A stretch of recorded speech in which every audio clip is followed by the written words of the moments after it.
Hello. Hello. Is anybody out there? Or is it just me? Right, I'll have a drink of coffee while I'm waiting. See if anybody comes to join me. Mind you, the clocks have changed, haven't they, in America? So, maybe nobody will come. Oh, hi, Nathan. I can always rely on Nathan. He's always going to join me. I'm just saying the clocks have changed in America, so maybe I'm confusing people. Maybe people like Chris. Hi, the weather's not been too bad today, Esther. Yeah, I've been putting together a plastic greenhouse today. But the trouble is, I've got no soil to bang the pins in, and there isn't anywhere on it to tie it anywhere. So I don't know how I'm going to manage to secure it without it whizzing away the first time there's any wind. Before, I've always managed to tie it to fence posts and different things, but here, there's absolutely nothing, which is why I've got the plastic greenhouse, because there's nowhere to put anything. I've just got flagstones and pebbles, and it's a very boring garden. So I've been buying some seeds, and I've been buying a plastic greenhouse to start the little seeds off in. And but I don't know how I'm going to secure my greenhouse to stop it whizzing away the first time it's windy. I don't fancy it finishing up next door with all my plants in it,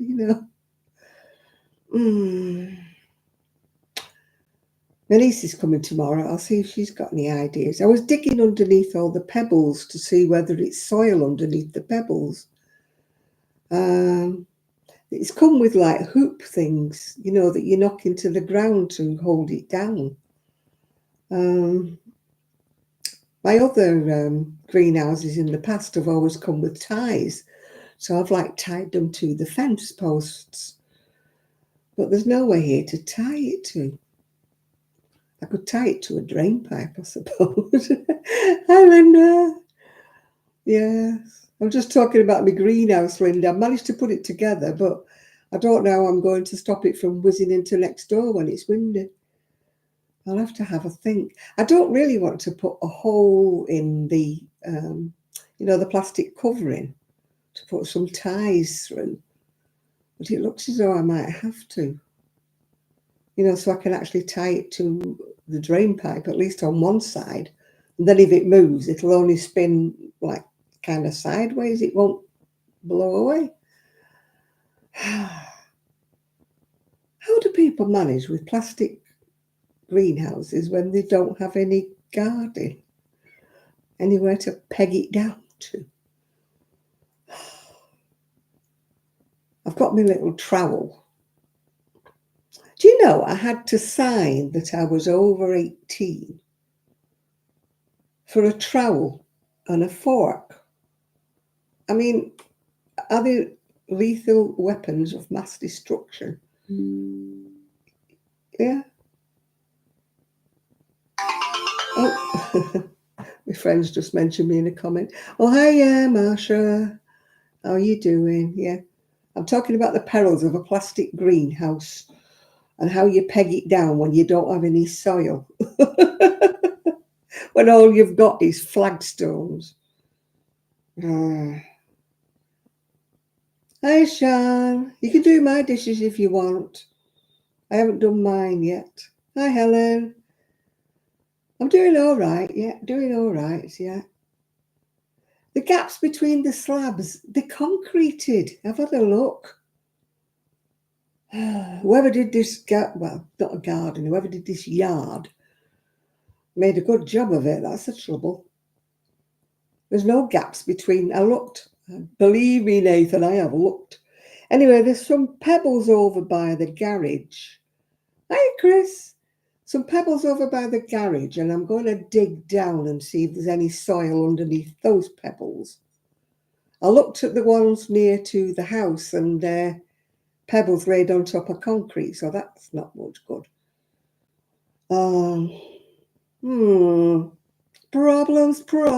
Problems all day long. I got a haircut. Did I? I might have trimmed my fringe a bit, but not had a haircut. Can't afford one of them, Chris. Spent all my money on this house. Saving up now to get a sofa bed. Because I'm what is known as potless. Just for a laugh, I've put my Amazon wish list down below. If you want to look what I am wishing for. I know nobody will buy me anything, but you can have a look what I'm wishing for if you want to be nosy. You know, have a nosy at what's on my wish list. Think, what's this girl up to now? Yeah. What is she doing now? Yeah. Oh dear. I've got my seeds. I've got some seeds and I've got my little plant pots ready. I've got my little cardboard plant pots, the ones that biodegrade, yeah? Got them. And I've got my flower seeds. I've got sweet peas. I've got easy grow. Now that could be me all over, which is sunflower, which I've never had much luck with a sunflower, so I want to call them easy grow. But I've got poppies and cornflowers and morning glory. And baskets and containers. I've yet to find anywhere to hang a hanging basket, although somebody has knocked nails in the top of the fence along. So maybe I could put something, hang something on there. So this is my baskets and containers, which is nasturtiums, Alison lobelia pansies, and I've got butterflies and bees. So maybe I'll attract some butterflies and bees. Oh, foxglove. I don't think I want foxglove. They're dangerous, aren't they? Digitalis and all that jazz, yeah. It's not been bad here today, actually, Marsha. Not been too bad. No, well, I've got this little greenhouse because I get some sun on one side. The trouble is, where I could actually pin the greenhouse to the fencing, it's not the side of the garden that gets the sun. The side of the garden gets the sun is where the pebbles are. English lavender. Oh, I love lavender. Oh, I hope that grows. I hope that. And stock. Have you ever planted night scented stock? That is gorgeous. I used to have it when I had the decking, you know, in Prestwich. And when you go out at night, the scent of the night scented stock, it's beautiful. Absolutely beautiful. Thumbs up, people. I've got 28 people and 7 thumbs up. So 21 people are lurking. I think I've explained this to people before. If you like anybody, and I'm not just saying me, I'm talking about anybody, and you want to help their channel, then like and subscribe, obviously, but do a thumbs up, because that tells YouTube that somebody is watching, because they haven't got a clue if anybody's watching, because they don't look at things like that. So if you've thumbs up, they think, somebody's watching, Janet, yeah.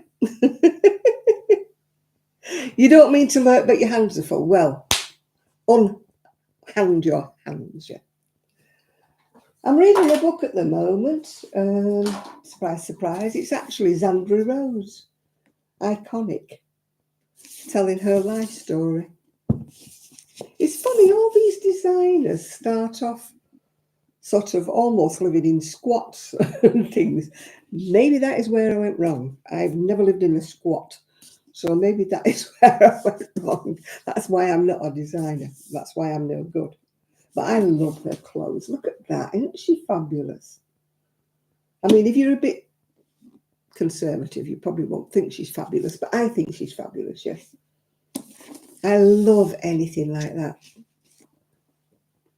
I did win the lottery, but don't get excited. The ticket cost me £2.50. And I won £3.50. So I actually won £1. So don't get excited, yeah. I finished my little cardie. Not got buttons on. I chickened out of doing that pattern. I can do it on the knit row, but on the purl row I kept going wrong. And seeing as I had to increase at the same time, I've got a dirty mark on it, don't worry, I'm going to wash it. Seeing as I had to increase at the same time as doing that pattern, I thought, no, Janet is never going to do that. Hi, Alicia. So Janet did the rib pattern. So she's got to put buttons on it now. So they've got another dirty mark on it. I don't know how come I managed to get dirty marks on everything. I'm usually quite careful when I'm doing anything, but obviously I wasn't careful enough because that's 2 dirty marks. So, well, I'm having to use a 3, I think it's a 325. I can't find my glasses. Let's have a look. You know me and Miss Susan Bates, yeah? Yeah. I cannot find anywhere 3mm. I think Susan Bates can't do them. I've got one 325 that I guard with my life. You know I can't use anything else but Susan Bates because I'm weirdo, yeah?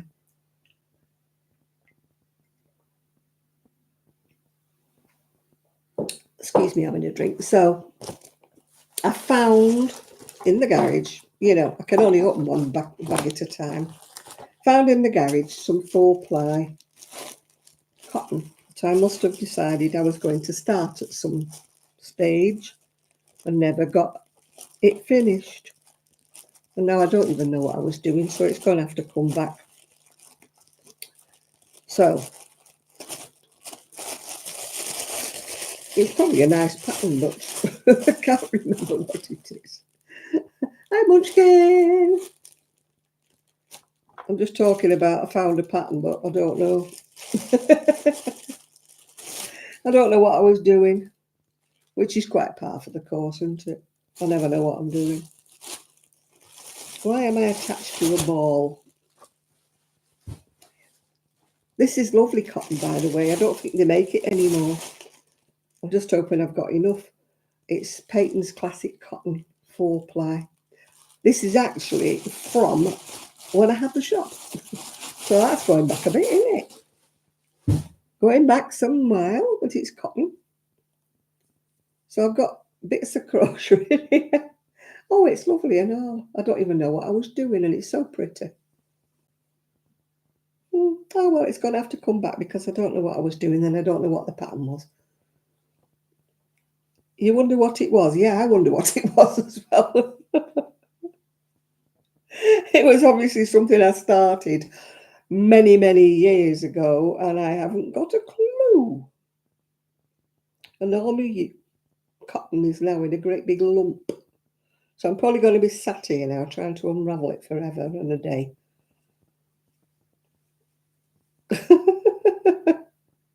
What on earth were you doing, Janet? Oh, you're going to get the coffee now, Sean, right? Okay. Yeah, I'm going to make something new with it if I ever can untangle this bath. Oh, why do I do things like this? And then obviously I'd left it. I must have left it years ago because I can't even remember what it was. So trying to find the pattern would be next to zero. Well, would be zero actually because I've not a clue and it doesn't look like anything I remember. I was actually probably crocheting it when I was in the shop. That's how long ago that's been on the hook. Or not on the hook as it happens. There's no hook with it. There's no hook here at all. Right. You had yarn bath on the bus. Well, we're not. Don't all have yarn bath on the bus. Do you know, I wish you lived nearer with your cactus because I'm wondering whether cactus or something similar would grow in the pebbles. I've got pebbles and other people have a garden. I've got pebbles, yeah. And I was just wondering, you know, maybe something like cactus. I mean, I don't really like cactus, but you know, like the sort of rockery plants might grow in the pebbles. You know, I scattered a little bit of potting compost in the pebbles and put them down. Thoughts on a postcard? Do you think that would work? because I can't stand my backyard. It's so bleak. Agave plants, what are those? You know, I'm dumb, Sian. You know, I was thinking of those nice little, I don't mean cactus with like spiky bits. I know you like them, but I don't. You know, those that look like little roses or something like that. Do they grow in no soil? Or in a titchy little bit of soil that I can put in between the pebbles? I bought 2 bags of potting compost. I'm very, you know, very ambitious, aren't I? Considering succulents. Oh, right. Well, when I get to a garden centre, I shall have to go in and say, have you got any succulents? Yeah. Yeah, I could. It's only nails, actually. I can't get anything too heavy. And I don't know whether he'd like me sort of hanging something on his fence next door. I could hang it on the fence at the bottom of the garden because he's got a garage that goes across. So he wouldn't actually be able to see if I hung hanging baskets. Or at Mountside, I used to have like long window boxes that I used to hang on. Susan Bates, a size 3 is a D. Yeah, I've got a 325. I've only got one though. I can't even see another one of them. Does nobody in America crochet with small hooks? Do you all crochet with big fat ones or what? Or is Susan Bates not a popular?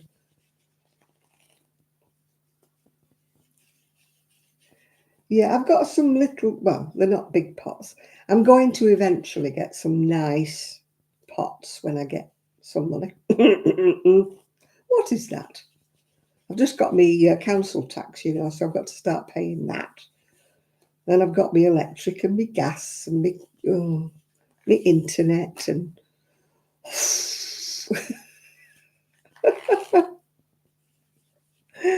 you know what I mean? Money, money, money must be funny in a rich man's world. That's something I will never know. Yeah, 44 watching, 22 thumbs up. Somebody is not clearly pulling their weight. Not naming any names, but you know, got my eye on you. Got me beady, beady eye on you. Oh, on the way home from Knit Club on Wednesday, I stopped to let a man and his dog go by. And he said, "Oh, thank you." And then he said, "By the way, you're looking fabulous today." And he wasn't drunk. I think that's the first time I've had anybody give me a compliment who wasn't absolutely rat-assed. Oh, yeah, I know. I know. I'll probably lose this one in the middle of my project, yeah. I know, I was chuffed. And he wasn't an old dod either. He was quite a young, well, not young, young to me. Anybody under the age of 70 is young to me, you know. But, yeah, he said, "You're looking fabulous, by the way." I was wearing my red jacket, my embroidered jacket, you know. So I was, and I had my boho dress on. So I was looking quite boho-y. It's funny, whenever I wear anything boho and brightly coloured, I always get compliments. I think people are so used to seeing people wandering around here in grey and beige anoraks that anybody who looks a bit colourful is like, "Whoa, what's that?" You know. Hey, Enid, I've got myself in a bath, yes. Got myself in a yarn bath.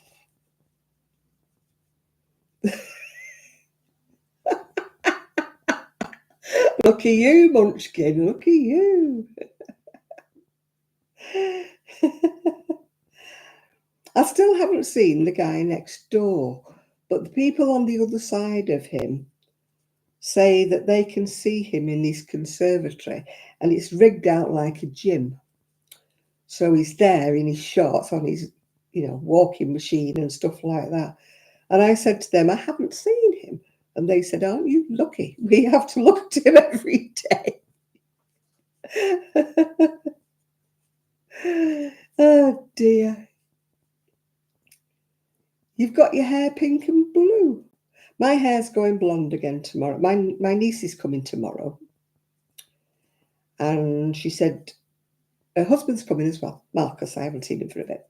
And she said, if you want a tip run, he'll do a tip run for you. I went, I've got a backyard full of cardboard.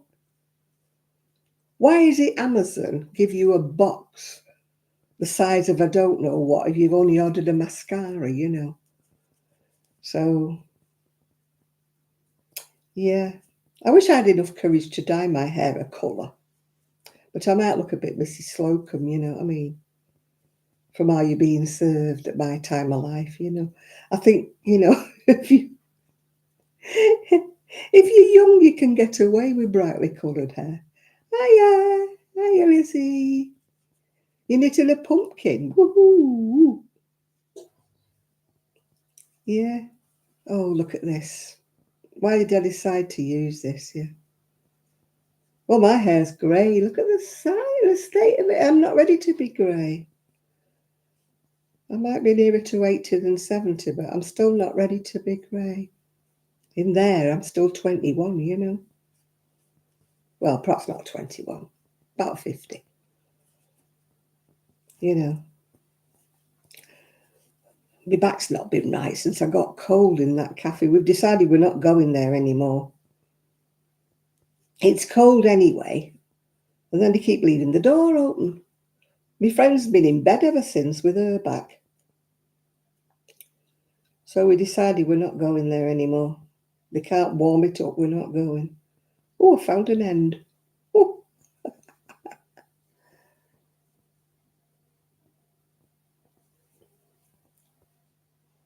You've got to book tip runs. Oh no, I don't have to here. I don't think so anyway.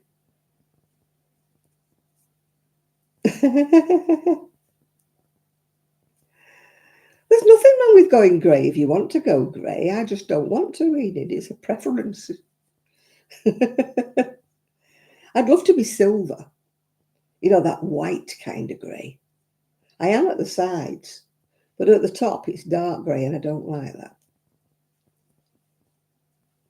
Yeah.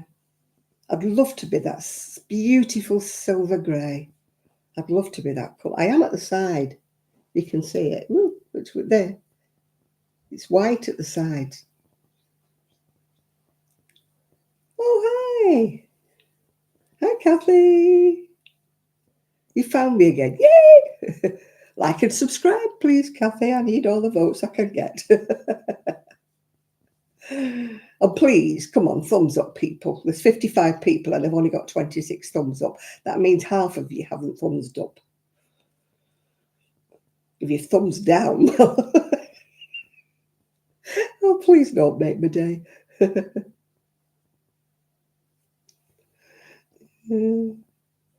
I would love to be white or silver grey. But I'm not. I'm going dark grey and I don't like that.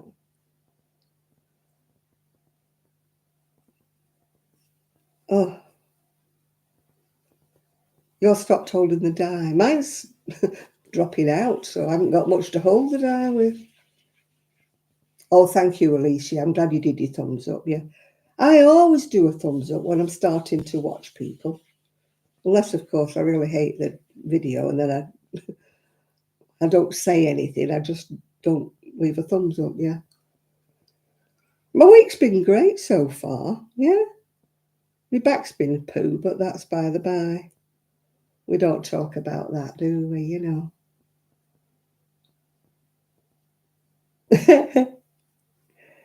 Yeah, you should have it done rainbow. I've not got enough courage. Now, if Ephraim was around and he was dyeing my hair, what size yarn am I doing? If you're American, it's fingering. If you're UK, it's 4-ply. Because American 4-ply is completely different than ours, yeah. Our 4-ply is fine, whereas your 4-ply is quite thick, isn't it? Oh, I'm getting in a right mess here. I don't think I'll be starting any new crochet. I'll still be starting this lot out. I found an end. Where it's going, I don't know. Found an end. Woo! Oh, and I've dropped my ball. I've dropped my ball. And I was winding. Oh, excuse me. Oh, I forgot to get my heat pad out from the microwave. Excuse me a moment. Oh, ow, ow, ow. Every picture tells a story.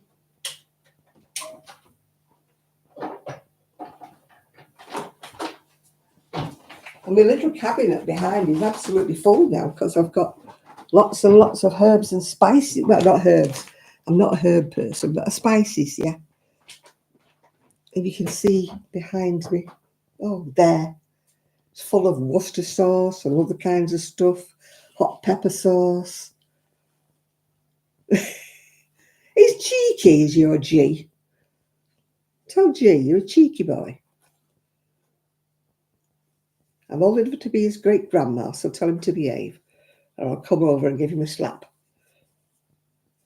I haven't got any little boys to give a slap to. Unless the big boys to give a slap to. But that's another story. We're not going there. Oh, why have I got two balls attached to this? Is one ball just pretending to be fastened to it? Yeah, I'm very good at giving little boys a slap. Because in my day, it wasn't against the law. My son got many a slap. Because he deserved it, you know. He was cheeky. He used to give back chat to his mother, which I did not appreciate.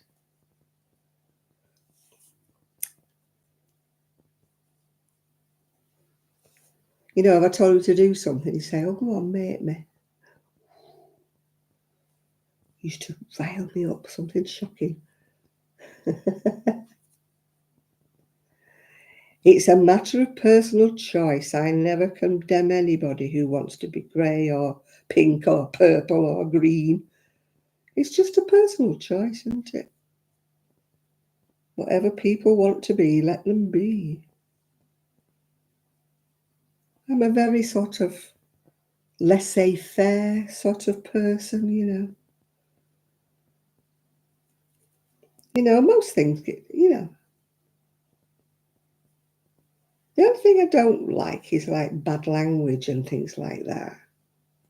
Yeah, I'm in the kitchen now, Bettina. Yes, I am. I'm in a different abode. So I'm in the kitchen because there's no room in my lounge and there's no room anywhere else. And I'm certainly not going in the bedroom. That gives off the wrong impression, doesn't it? You know, sitting there with the bed behind you, you know what I mean? So I thought, no, the kitchen will have to do. Well, I found an end and I've got a knot. So, So that seems to be the end of a, and I haven't got any scissors. A calico cat. Oh, that sounds nice, actually. That's one thing that doesn't seem to be around here, many cats. It's a very doggy area. I live opposite a park and constant dogs going backwards and forwards all day long. But I haven't seen a cat. So maybe nobody has a cat because there's so many dogs around here. Mind you, where I lived before, there was only one cat, yeah. You want a poodle? My friend's buying a chihuahua and I'm really jealous. It's Peyton's, or Pattons as some people call it, but it is Peyton's. It's Peyton's cotton, classic cotton. It's very elderly and it's very much in a knot. But apart from that, I used to have a poodle when I was a teenager. They were all the rage back then. Everybody had a poodle, didn't they? I need to get some scissors. I haven't got any. I've got scissors I've got kitchen scissors. Oh, I'm looking down like a bride's nightie here.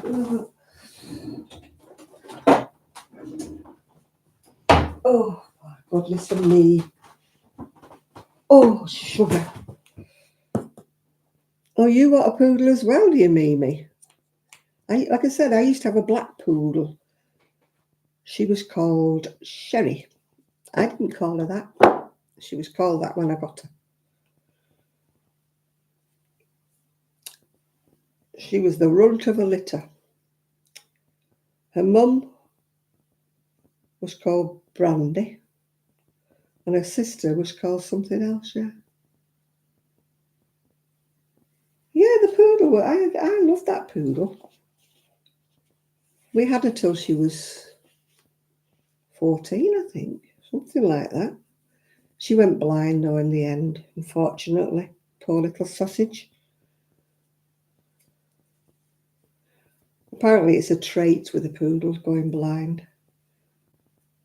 But she managed quite well because, I mean, I wanted to bring her with me when I got married, but I did bring her, but she, oh, bless her, she kept bumping into everything. She was used to being at my mum and dad's house, you see. She was used to where the furniture was. And when I brought her to my house, of course, she was bewildered. She didn't know where she was or anything, and she just kept crying. So sadly, I had to take her back to my mum and dad's. Mind you, when I had the baby, then, you know, maybe I wouldn't have had time for her anyway.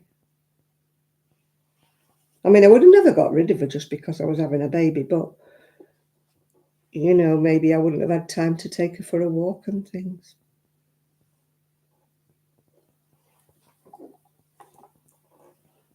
Yeah, mine was a miniature, yeah.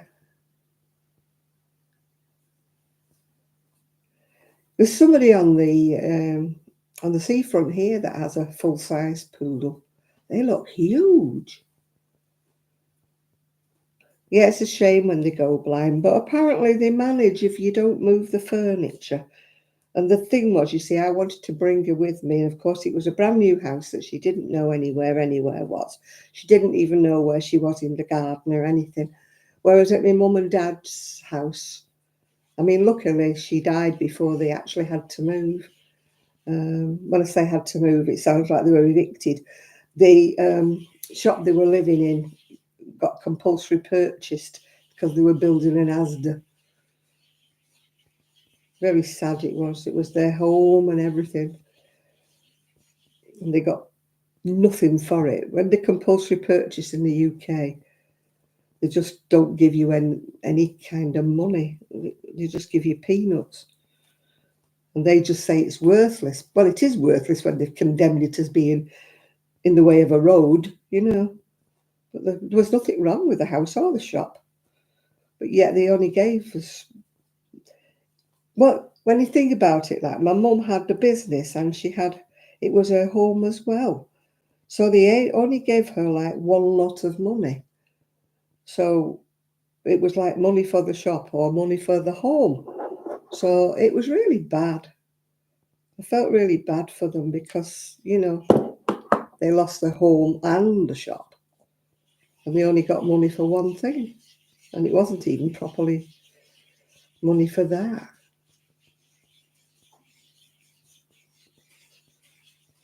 Right, I've actually unwound one ball. I've got two balls free now. Oh, I love Chihuahua. You know I did when I had my well, it wasn't mine. When I had Gigi. Everybody thought he was mine.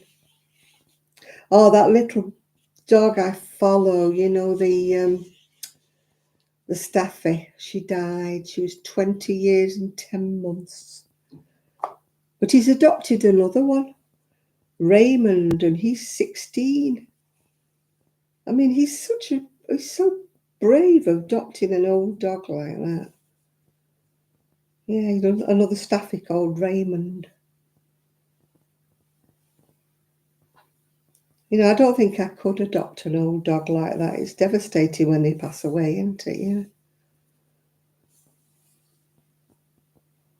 I mean, when we lost our Poppy, well, we lost Buster first, and then we lost Sky, and then we lost Poppy. My son put a video up. You know, Trixie the French Bulldog. She was there, she was snoring away, then her eyes were fluttering like that, and then she fell off the sofa. Oh dear. I shouldn't laugh, should you? She probably didn't hurt herself. She's a big fatty. She's not actually fat, she's just solid. Yeah. Yeah. I'm on to the actual bit of unwinding now. Oh, look at that, isn't it pretty? But I don't even know what I was doing. Oh, Gigi was gorgeous, wasn't he? My son absolutely hated him because he used to bite him. He didn't like my son at all. And every time my son used to call, he used to bite him on the shins. Am I missing the dogs? No, not at all. I thought I might do, but I don't miss them. I mean, they were nice in a way, but they did get on my wick, you know.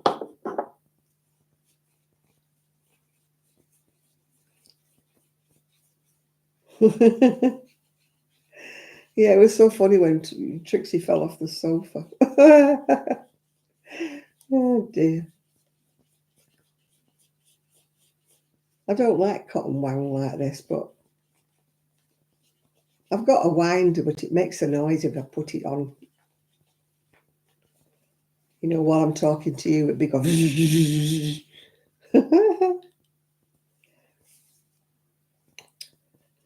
Yeah. I'm just thinking my niece's husband, when he said he'd do a tip run for me, I bet he's wishing he hadn't when he sees all that cardboard. 2 or 5. Gigi's parents have got 2 now, but they're long-haired, Chihuahuas. Gigi was fairly short-haired. But the 2 they've got now, they keep saying they're going to come and visit me, you know, because obviously they're still living in Prestwich. But we shall see. We shall see. Yeah. Yeah, it wasn't bad today. I've had my washing out. More or less dried. It's in the conservatory now. It's brilliant having the conservatory. I can put me washing on the, you know, the air thing. Yeah. Doodly-doo, doodly-doo, doodly-doo, doo-doo. I could have given you a ball, couldn't you? You could have been winding it for me.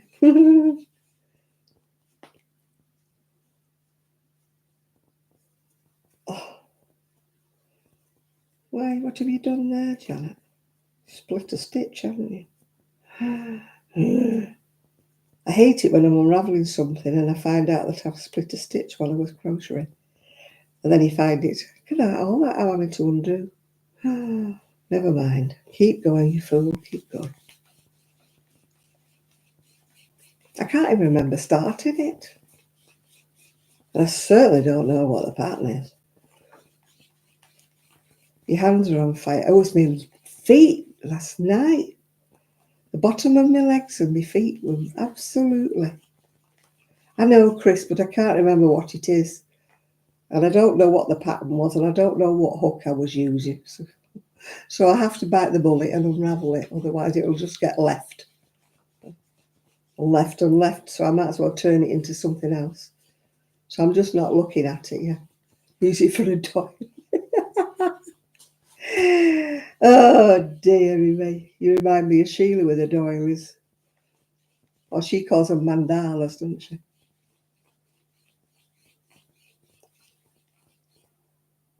I've got bits in my mouth now. I want some mandalas. I want some hanging ones, you know, like on a... I've got some embroidery hoops when I find them. When I finally get into the garage. Want to make some, like, you know, circular doily things to dangle and hang. I haven't found all my oddments yet either. I'm supposed to be making some more of those scrappy shells, you know, for the people in the nursing home. I promised I'd do some more. They took the 4 that I'd done. A friend of mine took them, and they said they'd like more. And I said, oh, I'll do more. When I move, I'll do more. But I can't find my bag of bits. Well, they're not bag of bits. They're bag of almost full balls, you know, 100-gram balls that you've had to break into.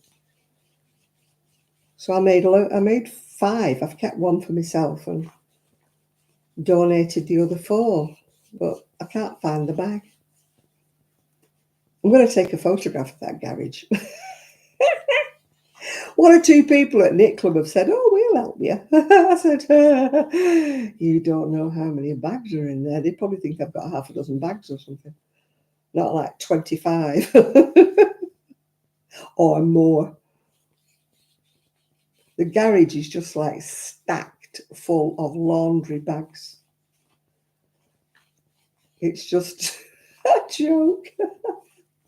And I'll have to take it all out to get the shelves up. So I'm waiting for a nice hot sunny day and some help, and to take everything out of the garage and pile it all on the driveway or in the backyard. I wish I had a garden. I keep calling it back garden, but it's not. It's a yard. I'm working on it. It's going to be improved. When I get some money, I'm going to get some nice planters. The house is more or less unpacked, actually. There's just the spare bedroom is a bit of a heap. Things are not in the right place. But apart from that, I need to find my sewing machine because I want to shorten some curtains. Because my bedroom curtains here are a nightmare. They're the ones he left behind. Well, he didn't leave them behind. He died, poor soul. But they don't draw very well, and they knock everything off my dressing table every time I draw them. So I want to, the pair of curtains I've got are patio door curtains that I brought from the other house. So I need to shorten them, obviously. But my sewing machine in the garage. I can see it. I know where it is. But it's heavy, so I'll maybe get my niece's husband to drag it out for me. He's got more muscles than me. What are muscles? Oh, my fridge. You might hear the heating kicking on you. I still haven't got my coffee machine yet. My friend hasn't been round. She's not been well. She's got a worse back than I've got. I think that's why we're friendly, you know, 2 bad backs together when we go down the seafront, like, oh. Oh, I found out what was wrong with my folding scooter. Did I tell you it wouldn't charge up? Yeah, my niece's husband will bring it in for me with his muscles. No, me folding scooter, I got out on, oh, hi, Connie. I got my folding scooter out on Monday. I thought, yeah, I'll go to the library on the tram. Gets part way down the road, looks down at the dial thing. The battery was empty. I thought, oh, that's funny. Because it's been on charge, you know, overnight. So I come back, I thought, that's odd. So I set off walking, which was a bit of a stupid thing to do with me wheeler.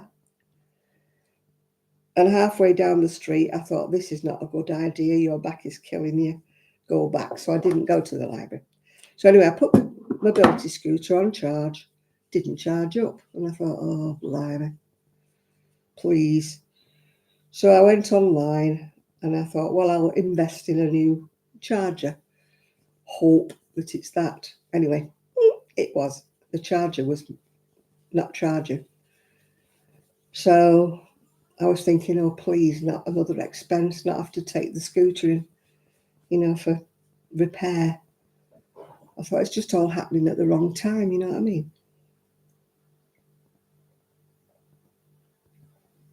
Anyway, the new charger, which cost me a whole £21, worked, and it's charging up. So now I don't have to take it into the mobility scooter people. Because you know what I mean, they charge about 50 quid before they even look at it. Yeah, I've totally spent up. I went mad and bought the plant pots and the planter and the greenhouse and everything. And I thought, you have got to stop spending. You are just being silly.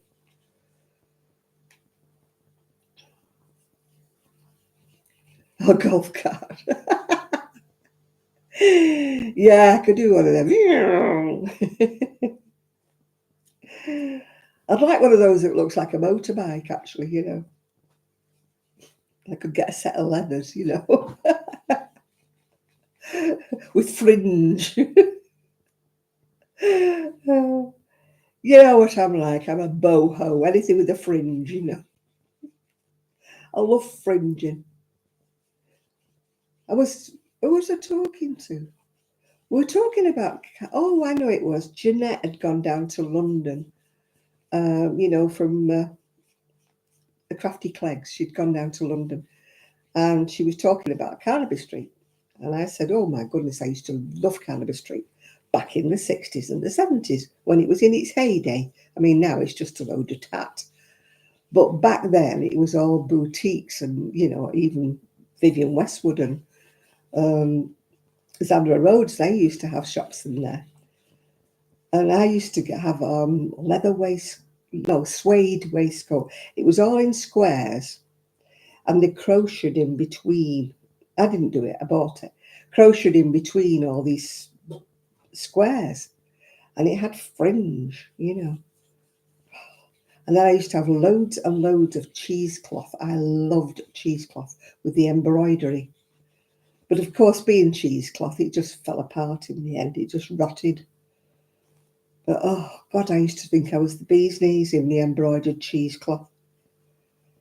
And me suede waistcoat with a fringe, and then I had a leather waistcoat as well. No, that was suede as well. A suede waistcoat with loads and loads of fringe. You know, I thought I was the bee's knees back then. I mean, if I'd have kept them, they wouldn't fit me because I was really thin in those days. Yeah. But oh, the fashions. Bieber was there as well. The fashions that used to be on Carnaby Street was fantastic. I wish I could go back in time just to buy the clothes, you know. Not that I could afford them these days, but, you know, the actual style, they were just me. I'm stuck in the past. I'm just a hippie chick, you know, from the 60s. Yeah. Yeah, I used to be there. My ex-husband then, he used to work in, well, he wasn't my ex then, he got seconded to go down to London because he worked for British Telecom, the GPOs it was in those days. And he got seconded to go and work in London for 18 months. So he used to come home, you know, but he was gone for 18 months. And he used to stay in like a bed and breakfasty type place. And whenever he shared a room with this other guy who was down on the same, you know, course thing, the same thing. And whenever his roommate used to go back home to Manchester, I used to go down to London and kind of sleep in his place. So I used to go down, and it used to be really cheap on the train in midweek in those days. And I used to love it. I used to leave my son with me, my mum and dad, and off I would go for a couple of days. And I used to go in the art gallery, you know, Victoria and Albert. I loved the textile section in the Victoria and Albert. You know, all the beautiful embroidery and everything that was there.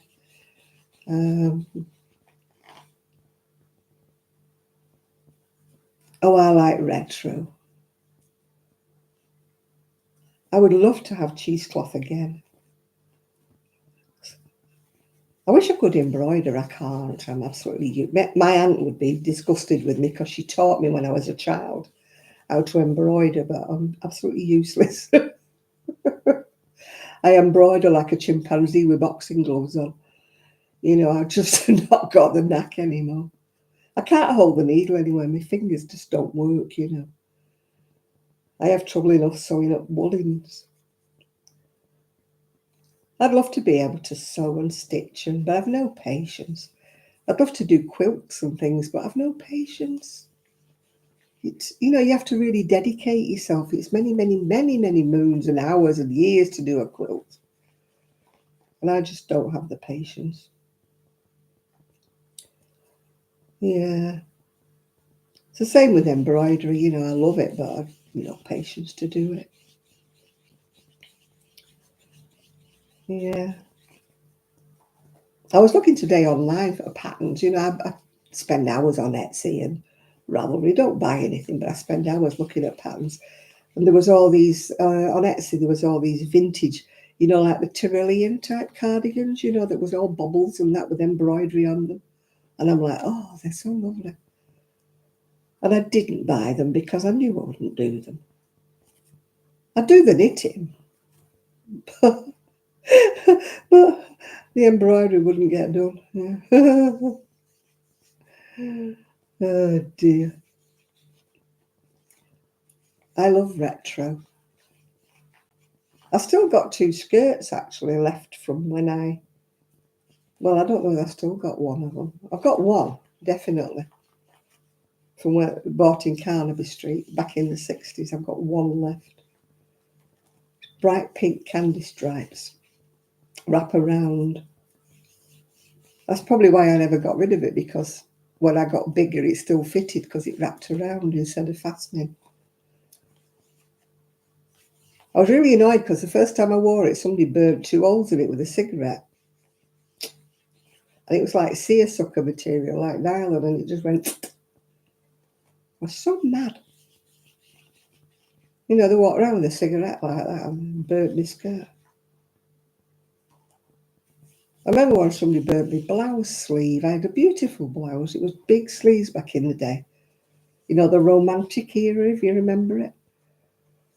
And it had big sleeves, and somebody burnt a hole in that with a blooming cigarette. It's more maddening when you don't smoke yourself, isn't it? You know what I mean? Somebody burns a hole in your top. Anyway, I got little daisies, like pure daisies, and sewed them all down over the sleeve. Sewed one over the hole and sewed some more on just to make it not look so odd. Oh gosh, yeah. When I was a teenager, we used to wear white ones with big ruffles down the front. But do you remember was it the New Romantics? Yeah. They had big sleeves and ruffles, didn't they, all over the place? Hey, when I think about the eras of clothing that I have lived through. Hi, Shell. You finally caught me here.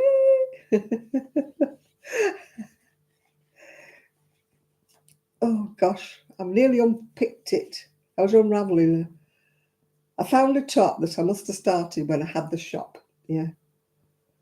And I couldn't remember the pattern. I thought I would reuse the cotton. It's a shame, isn't it? Because it's nice cotton.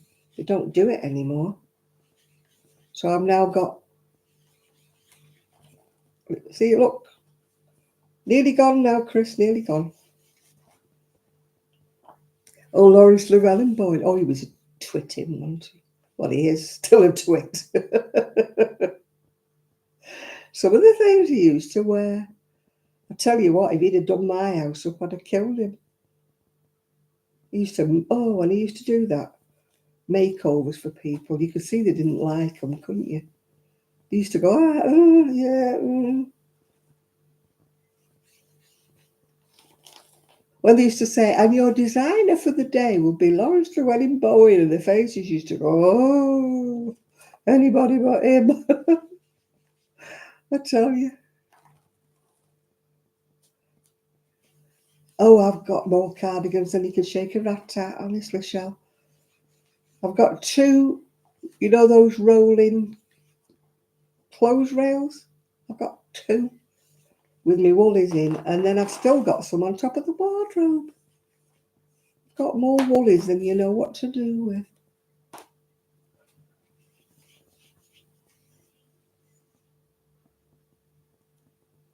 Oh, I know it. He hadn't got. Oh, I don't know what his taste was, but it wasn't good, was it?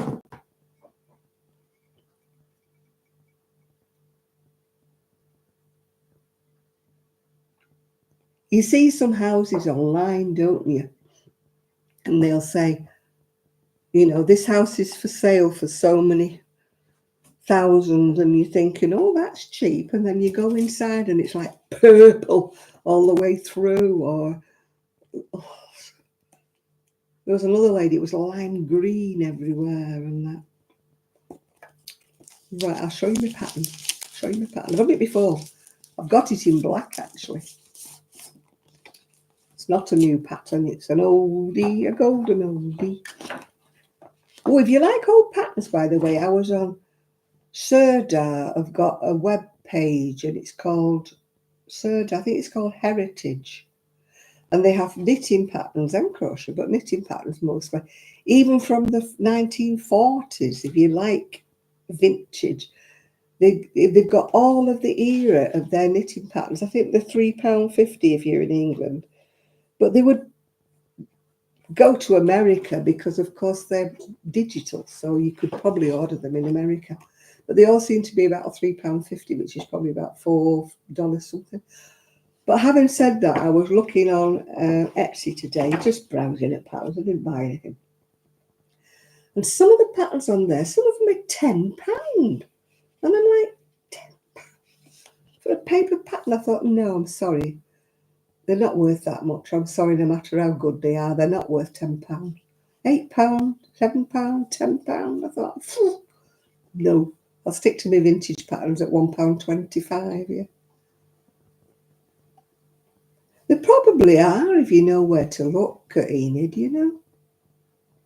Yeah, that's what I'm going to do. I've done one for my niece in white. She's probably thrown it away years ago.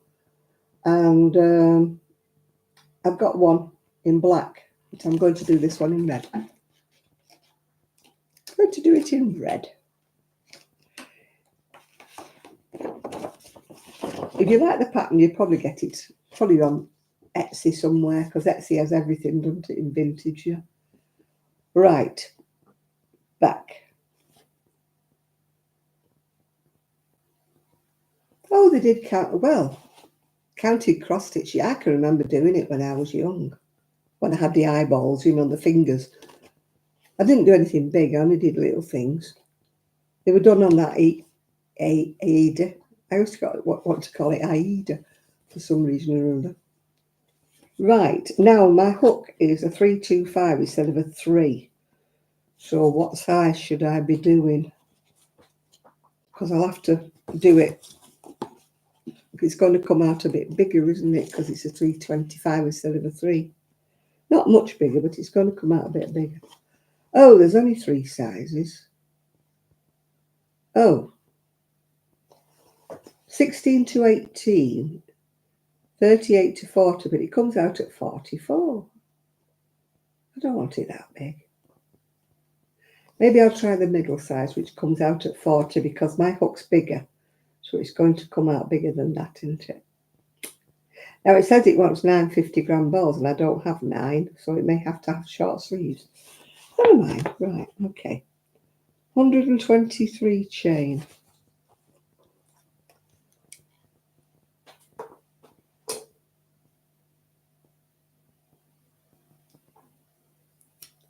Oh, you find out all kinds of things, don't you, on Google?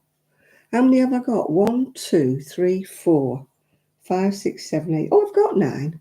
But it's cotton. It's cotton, and cotton doesn't go as far, does it? Still. Everything forward and trust in the Lord.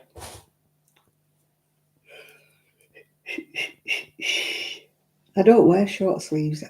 Do you know, if my arms at the bottom are cold, I am freezing. Don't know what there is about me. I can't wear 3/4 sleeves. If that bit of my arm isn't covered up, I am cold, yeah. The pattern, oh, it'll be on Etsy. I know it'll be on Etsy. It's the Sirdar one, 9109. Can you see it? It's in 4-ply. They also do it in double knitting. It's blue on the front cover of the double knitting one because I've got that one as well. They do the same pattern in double knit. But I know it'll be on Etsy. But everything's on Etsy. 1, 2, 3, 4, 5. 7, 8, 9, 10. Excuse me.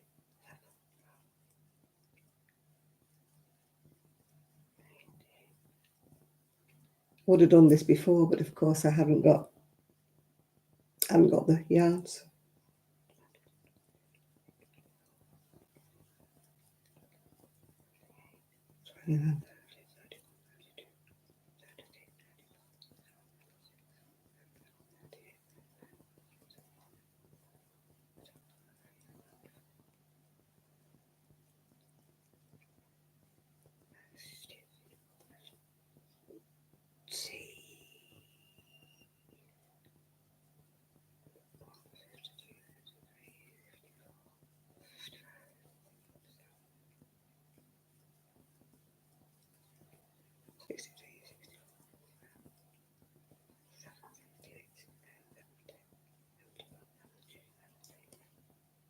Oh, keep going round.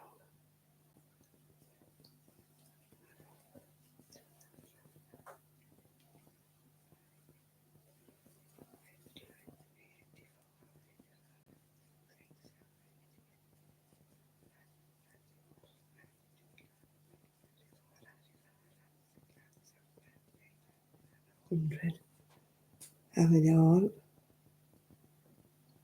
23 more.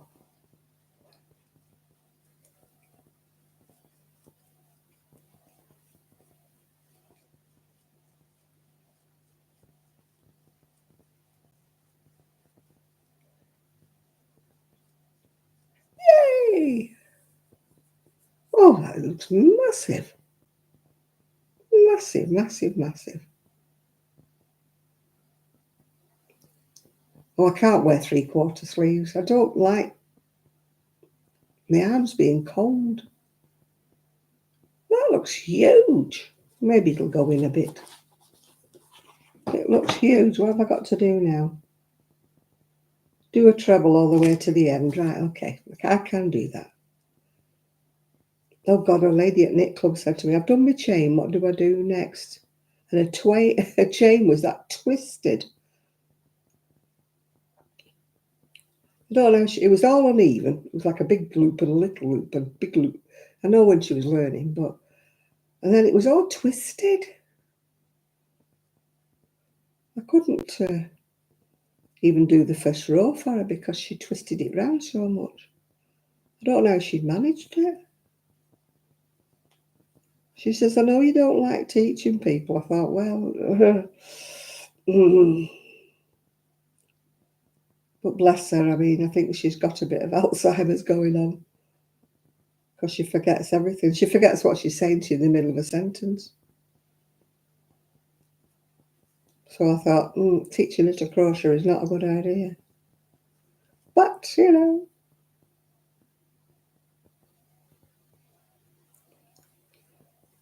She even goes wrong doing stocking stitch, you know. She starts purling in the middle of a knit row. But for the grace of God go I. Yeah, we have to be good. You have to be thankful, don't we? Do I have a shop? I did. But I haven't got round to reviving anything. Everything is packed away. I keep saying I'm going to revive it. I'm going to get a web page or I'm going to get a Kofi shop or something like that. I've still got my Kofi details underneath. And I've got my Amazon wish list if you want to have a nosy at what I wish for. Not that anybody will buy me anything, but you can have a look what I wish for. It'll pass away half an hour, won't it, looking at anything? Eventually, maybe I will have another... well, I won't have another shop, but you know what I mean. Yeah. I don't even know what I've got left, Shell. I don't even know.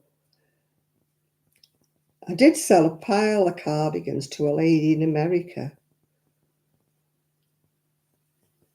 which I was very grateful for. She sent me $1,000, which I thought was very, very brave of her, considering, you know what I mean. I could have wandered off with $1,000 and not sent her anything. And it was very hair raising because it got lost, the parcel. Anyway, eventually it arrived. But she was more than pleased because I'd sent her quite a pile of stuff. She said, "Oh, you sent me absolutely piles of stuff. I didn't imagine I'd get so many." Oh, thank you, Linda. Yeah, I'm always eternally grateful. Yeah. Sophia, and it's for you. I don't think I watch her. I've got so many people that I watch, and I'm not very good at watching and crocheting at the same time. So I tend not to. I tend not to watch as much as I should do. Because even with the telly, when I'm watching the telly, you know, I'm like that. I can knit a bit when I'm watching the telly, but crocheting, you tend to have to stare at what you're doing, don't you, really?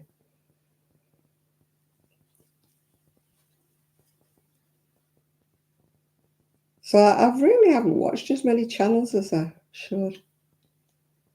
You're new to knitting. I'm old to knitting. Oh, I felt sorry for Davina the other day from Little Workroom Crafts, if you watch her. She does a program on a Wednesday, and people send her photographs of their work, and she puts them up, and she says, "Oh, that's good," or something like that. She has a saying that she says, "or good job," or something like that. And somebody said to her, "Do you realise you said that? Well, oh, well done," she says, "that's it. Do you realise you said well done 33 times?" And she said, "Well, you know, I do say well done to everybody because I think that, you know, if anybody's made something lovely, it is well done. But can you imagine somebody watching her channel and counting how many times she said well done?" She said, "Do you realise you said it 33 times?" Anyway, she answered her and she said something or other. And instead of putting two, which is TOO, she'd accidentally written two, which was TO. And the same person, say a woman, I don't know whether it's a woman or a man, same person came back and said, "Do you realise it's two?" You know, with like exclamation marks and that. And I'm like, how petty and how childish is that, you know? Oh, thank you, Shell. You got to go and buy puppy food. Thank you. But I thought, how childish is that to sit and count how many times somebody says, "well done," you know? I felt really sorry for her because she was upset about that. You know, but she was complimenting each and every person who'd put a photograph up and who'd done a project. She shows what they've done, you know, and then she says, "well done, lovely, well done." You know, and I'm like, what's wrong about that? You know, some people have got nothing else to do with their life, have they? She must live a very sad existence, that's all I can say. They've got time to sit there and count how many times she said, "well done." Oh, honestly. We've all got mannerisms. Everybody's got a mannerism, haven't they? I've probably got loads.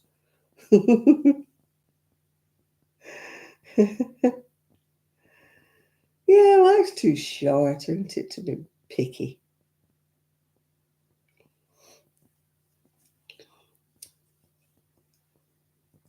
Yeah. I mean, it's like We all watch some. I mean, even some people that I watch all the time, occasionally they'll put a video up and I think, oh, that's boring. It's not your usual self. But I don't say anything. I just skip past it and then hope that the next video is a bit more interesting, you know.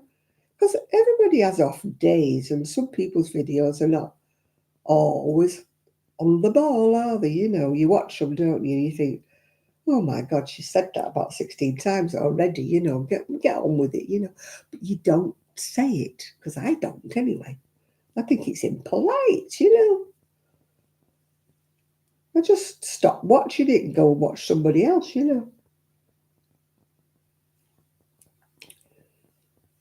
And if they keep being boring, then I just don't watch them at all. But I don't. Oh, to me, I don't think you should. You wouldn't go up to somebody in the street and say, you're boring.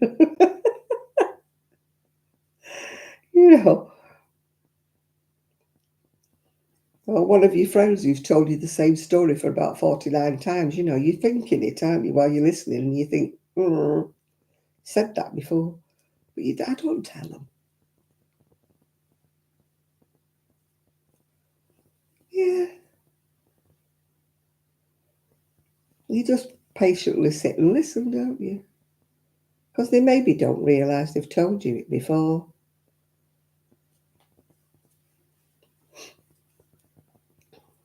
But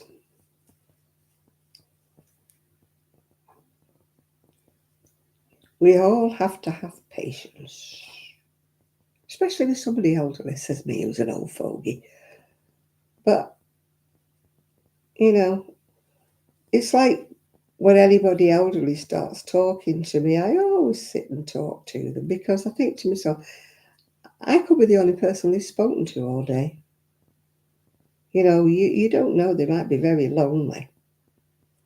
And sometimes I don't always want to talk to them. I mean, the other day, a lady stopped me and she was talking, and I'm like, and eventually I said, look, I'm sorry, but I'll have to go because she pinned me down for about half an hour. And eventually I'm thinking, I can't stand this any longer. I've got to be polite and say, I said, look, I'm sorry, but I've got to go. I said, I'm meeting somebody in half an hour. I wasn't, but yeah, you know. But I had listened to her for about half an hour before I told her I had to go.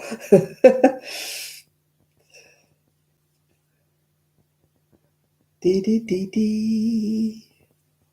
Time on my hands, you in my arms.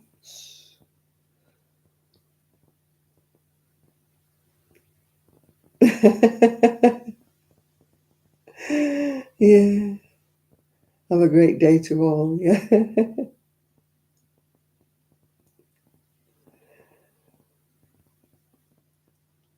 Yeah.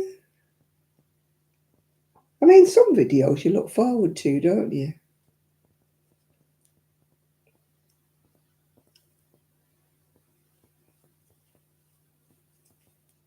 I must start making more videos again. I've got out the habit. Once you stop doing anything, you get out the habit. And I keep thinking to myself, I'll try my best to charge that blinking camera up. I told you I'm having trouble with my camera. And I still haven't charged yours up yet, Shan. It's on my list of things to do. I've got a very long to-do list. I don't know whether everybody has a long to-do list, but I've got a long to-do list. It's not even a honey-do list because I haven't got a honey to do it for me now. It's a me-do list. And I have to write lists, otherwise I forget them.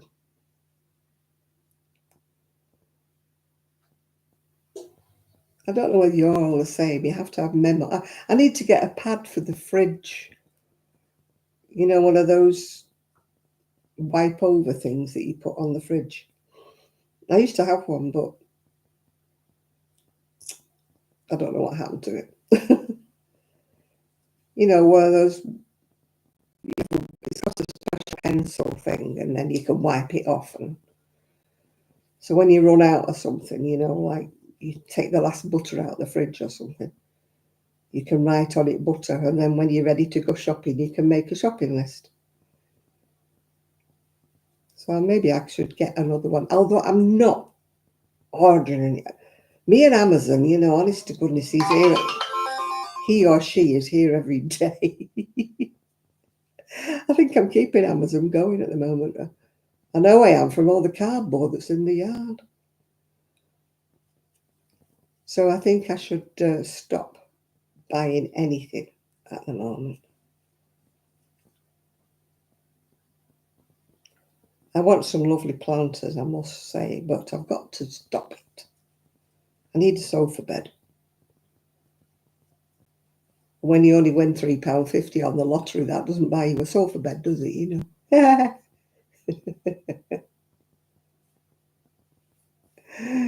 Oh dear. I get strangers talking to me all the time. I must have that kind of face. And I always get the nutter on the bus, you know. The bus can be completely empty and they come and sit on the seat next to me. And I'm like, why don't you sit on another seat? Why do you want to sit next to me?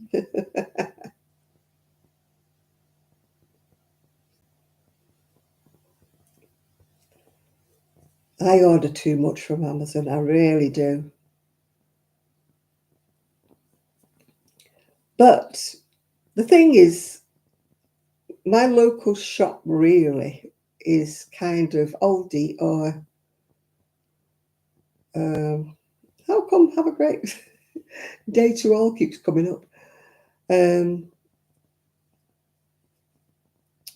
My local shop really nearest to me, I've got either Aldi or Marks and Sparks. But Aldi doesn't have to have everything I want. You know, some things I can't find in there, you know, like I couldn't find corn flour the other day. Then I couldn't find bicarbonate of soda. So I know it sounds stupid ordering them off Asda, but I couldn't find them. If I had access to like Tesco or Asda or something. But the nearest Asda is Fleetwood, and I'm not trundling all the way up there on my scooter.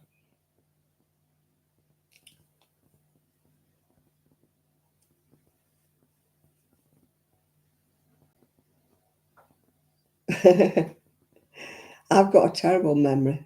I've got to write things down. Oh, good on. This is really baggy. Or is it me that's baggy? Maybe I should measure it, although I haven't got a tape measure here. And I am not going in the front room to look for a tape measure.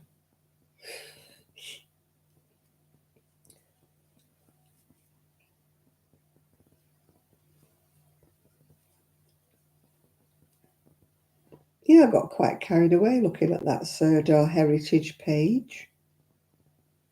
If you like Sirdar patterns, they go back from the 1940s. And you can get them all digital, you know, sent to you. You'd have to print them off, wouldn't you, or keep them on your phone, your PC or your laptop or whatever it is you've got. But if you ever want any Sirdar patterns, that's where you go. I think it's called Sirdar Heritage. It's on their webpage. I was down memory lane thinking, oh my goodness, I remember that pattern. I remember that pattern. Woo-wee.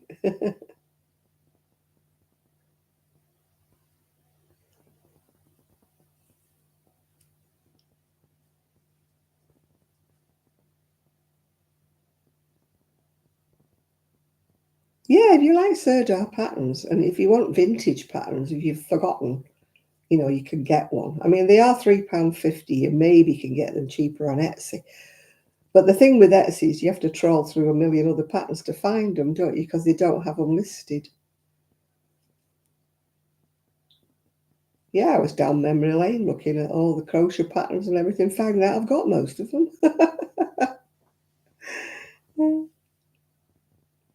I was trying to find out if I had any new ones. There's There's a couple of knitting patterns that I wouldn't have minded, but I wasn't in the mood for buying them today. I'm having a no buy. That won't last long until my pension comes in. My pension doesn't come in till the end of the month, so I've got a few more days to wait. And I've still got to sort out all my finances. I've insured the house anyway now. I did that bit the other day because I've been in here since end of January and not done any house insurance. But I've done it now, so I'm insured now.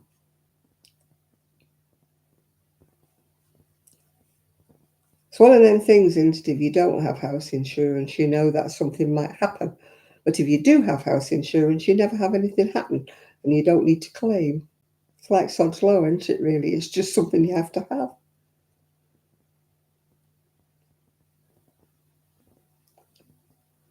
Somebody's hiding tape. Why?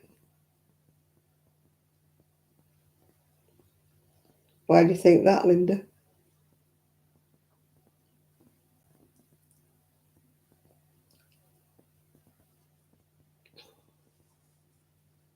It looks big, doesn't it? But then I am big, so it's probably all right. Probably is the size I am. I just like to think I'm smaller than what I am, don't I? Right, proceed in pattern. Oh, right, yeah.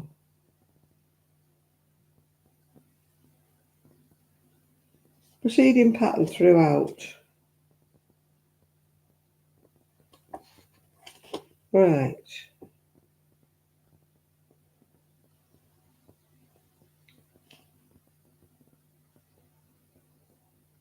Oh, scissors. They hide scissors in here. There's only me here, but they hide scissors. Right. One treble in the next two. Then 5. Right, okay.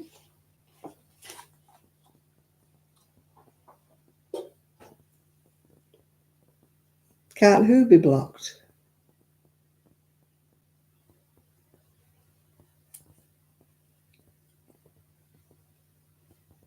Can't who be blocked, Mimi? You mean the lady who was insulting Davina? She did block her, yeah?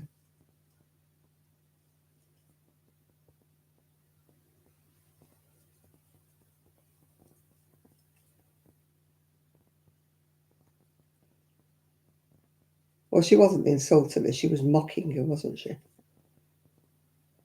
Trying to be funny. But unfortunately, it wasn't funny. She might have thought it was, but it's like there's a Facebook page I follow because it's a local one. And when anybody puts anything on it, somebody always has to put something really sarcastic on it. You know, and I'm like, why do you have to do that? Somebody's asking a straightforward question, you know, and then people put, don't be nosy or something, or why do you need to know, or something like that. And I'm thinking, oh, why do people find it they have to say something like that?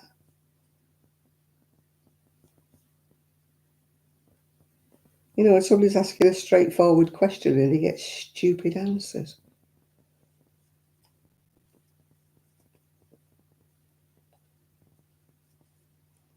Or somebody will say something and then somebody else will say, oh, stop being a grass or something. Stop being a nosy or something like that. And I'm like, oh, God.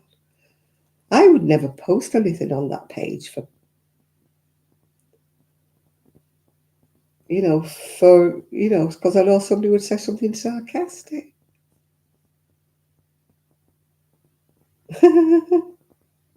You probably left it there. Are you sure you brought them back? I emptied my one of my bags, my project bags, and I found 3 of those expanding tape measures in the same bag, and I'm thinking, why have I got 3 in there when I've been looking for them? You probably find they're all in one bag somewhere.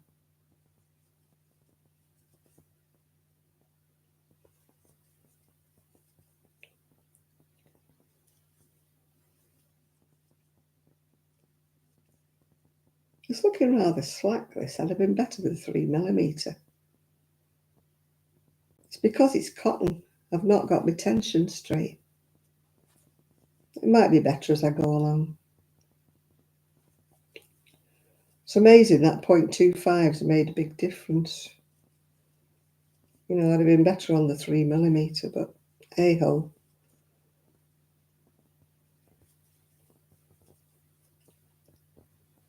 I think I'm slacker tensioned with cotton, especially because this cotton's been unravelled, yeah. So it's kind of like a bit bumpy. You're supposed to steam it, aren't you, and re-hank it all and that, but of course, who has time to do that?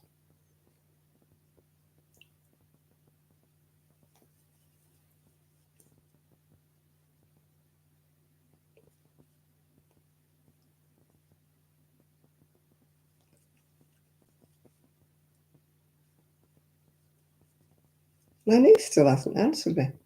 Sometimes when she comes, she takes me out for brunch. So I'd sent her a message saying, shall I have me? Oh, hang on. Oh, she has answered me now.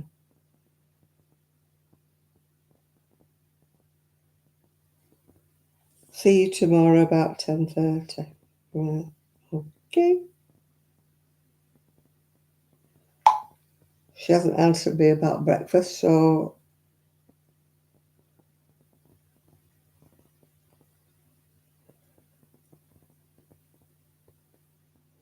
I think I'm not having breakfast. I need to have my own breakfast before she comes.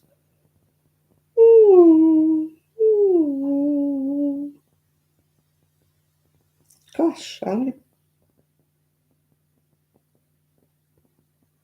many people have answered me? I'm not looking at them. I'm not looking. She said she was coming at 10 now. She's coming at 10:30. So I've got time to get ready before she comes.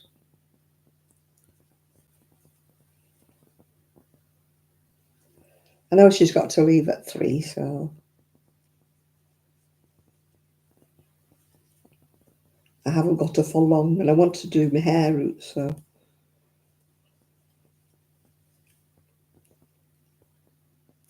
we won't have time to do an awful lot tomorrow. I just hope she can change my curtains. I'll feel more homely with my curtains done and my pictures on the wall.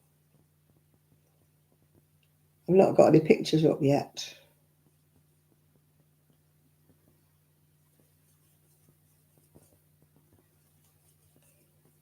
My son wanted to put them up for me, but I didn't know where I wanted them to go.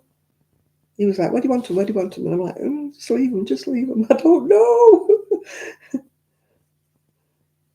I have to sit and think, which wall I want to put things on. Because I have to have my buster where I can see him. I've got a little one of him just by the door, so every time I come in and out, I see him.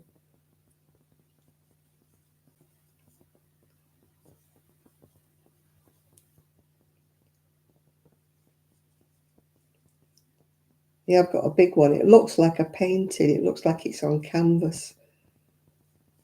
My son bought it for me one Christmas. He took it off a photograph. It's not a painting. It's a printing thing that they do on like a canvas, and it just looks like a painting.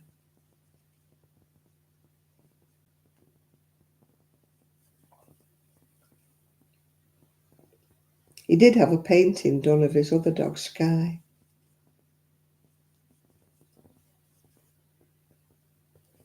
From somebody who, paints dogs.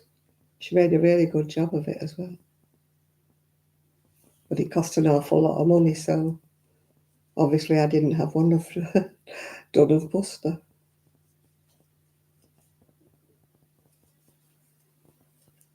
It's funny, whenever my memories come up on Facebook, it's always either Buster or Gigi. I must have spent more time taking photographs of them two than anybody else.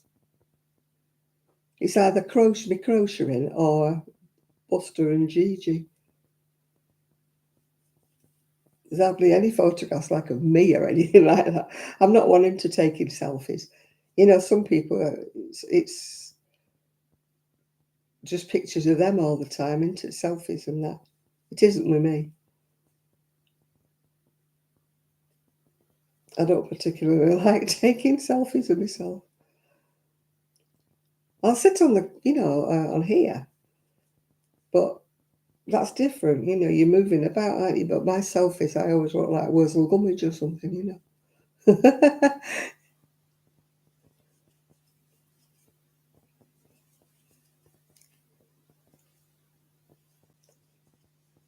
I'm not one of those glamorous ones, and I don't do that, you know, where they do that shopping stuff, whatever it is, where they make you look all 20 years younger and dead glamorous.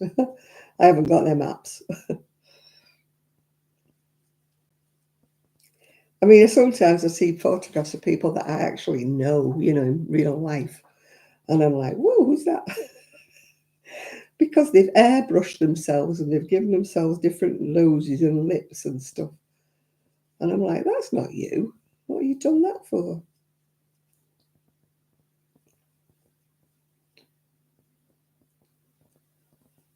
You feel sorry, like, you know, for guys like on these dating apps, because when they get to meet these women in real life, they must be like, who is it? I remember once talking to a guy who was on a dating app, and this woman had sent him this picture, and she was like a gorgeous redhead and everything. And when he turned up at the allotted place to meet her, this fat, grey-haired woman was standing there, and he thought, keep driving.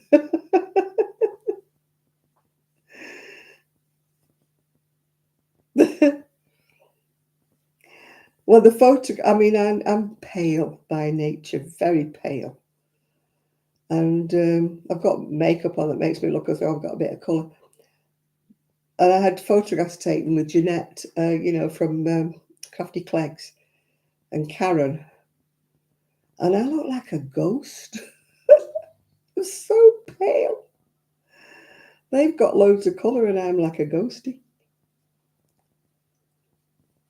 I've got to go for my iron infusions next Friday, so maybe on Saturday I might look a bit more alive.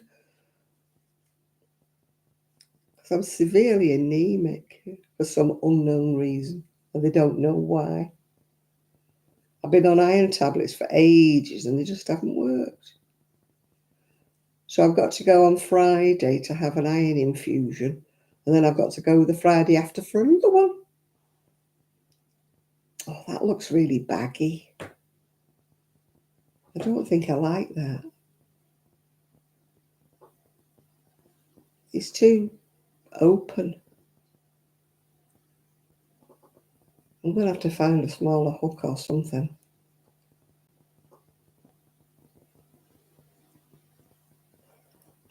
Or do a different pattern. It's not got enough what's it in it.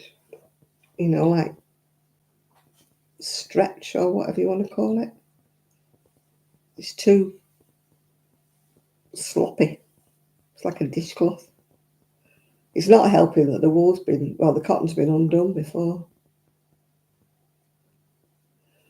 But if I do it in shell stitch, I've already got a red cardigan in shell stitch.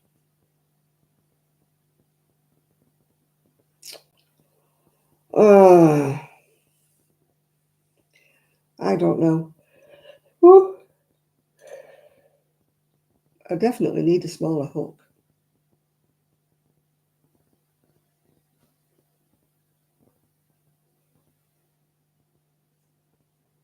Yeah, I've got a 275. I think I'm going to have to go into a 275.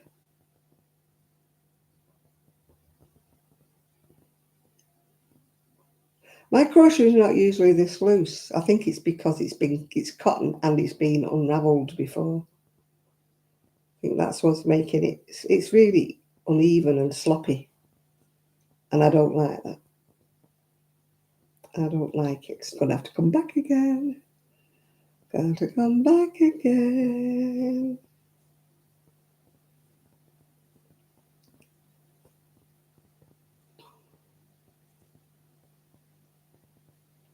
Yes, it's going to have to come back again.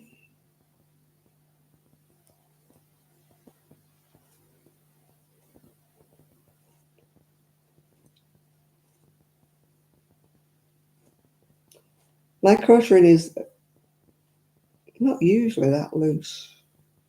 It's usually fairly to tension, but oh, excuse me. I'm going to leave that bottom row.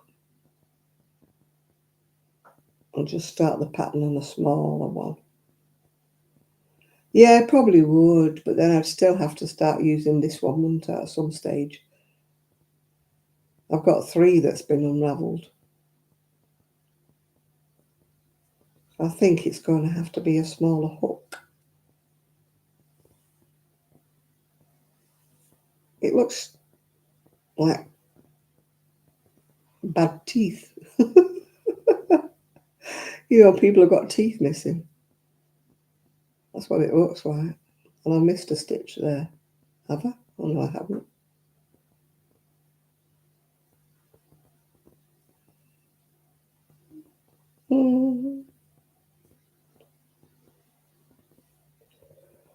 Oh, oh my giddy aunt, what time is it? It's not even 11 o'clock and I'm already yawning. Oh, Janet, wakey, wakey. I'm going to go and find a smaller hook. I will not be a moment because I know where my hooks are. Oh, I'll bring my hooks in and then I can find a smaller hook if I can get up. Oh, every picture tells a story. Oh.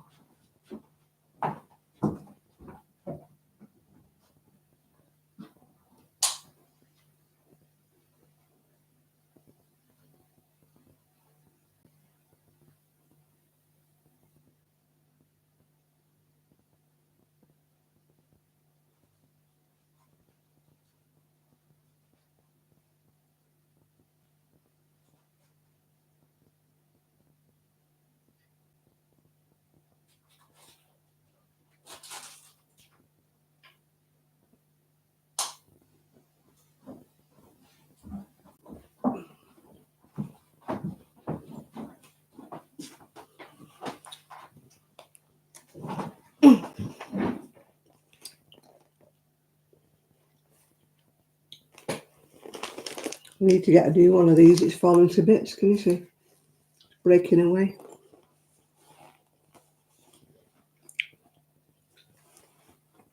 Right. Find a smaller hook.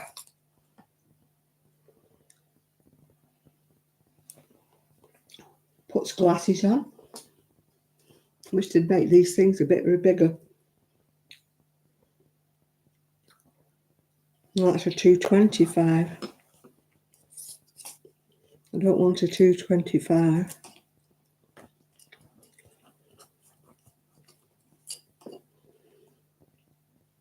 Oh gosh. Here we go. 375. I thought I had a 275.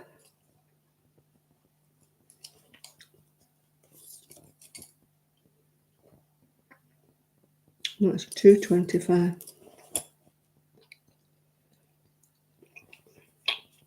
This is awkward.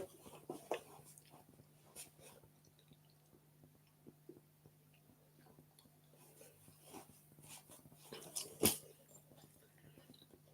think I'm going to have to go to a hook that's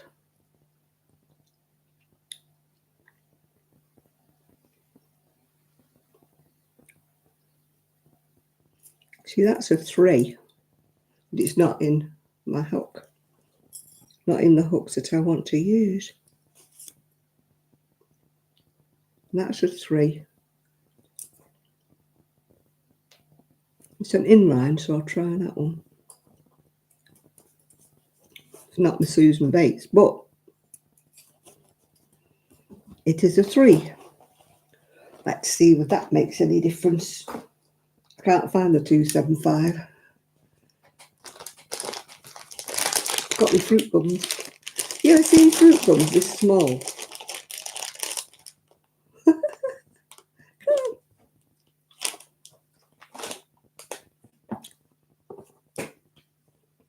Perhaps it's trying to make us less obese by making our fruit gums smaller. I'm making you tired. I'm not surprised. I'm tired myself. Which way? With the camera? That way. I've still got my coffees, but I haven't got my coffee. My friend's been poorly. So, oh gosh, I don't like this hook.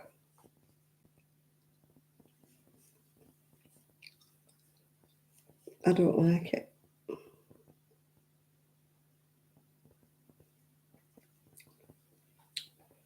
Don't like it.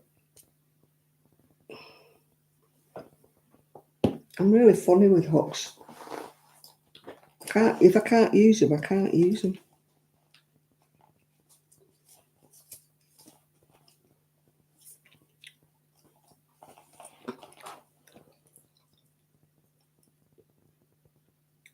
The old hooks are not inline.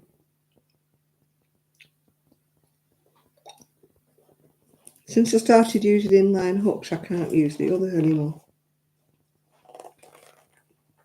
It's funny, isn't it? I crocheted for years and years and years with ordinary hooks, and then once I started using the inline ones, I just can't go back.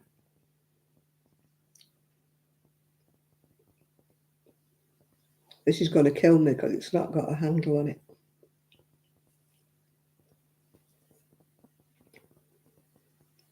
Again, I used to crochet with these all the time.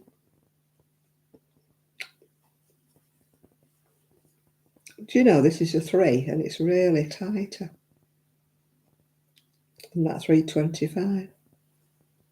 You would think 0.25 wouldn't make much of a difference, would you? But obviously it does.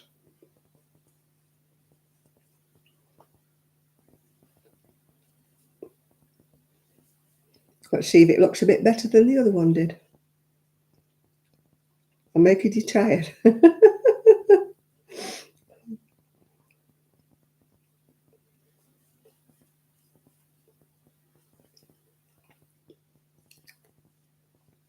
I am sleeping better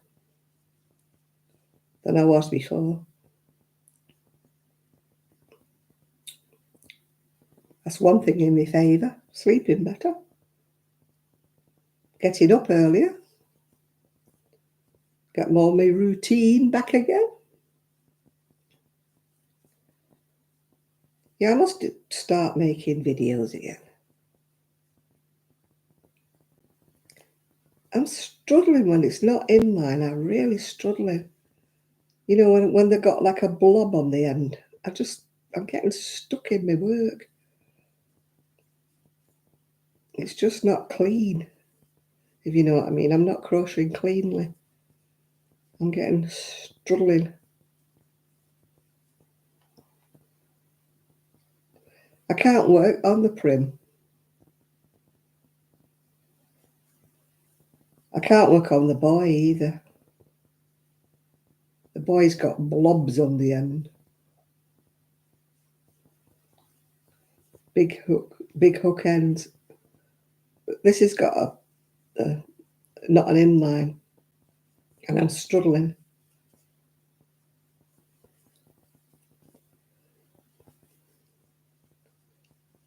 Maybe when I get going, I'll be all right.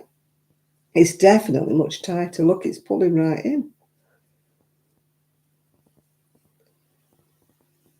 You wouldn't think that 0.25 would make that much difference, would you?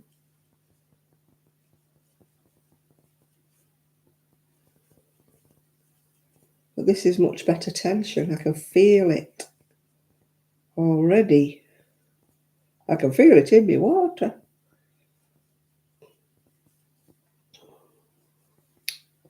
Or as Mean Queen Super Scrimper says, can you hear me, mother? Hi, Denise.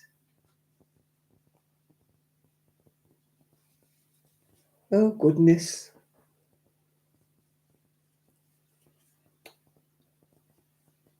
Good evening, Sina.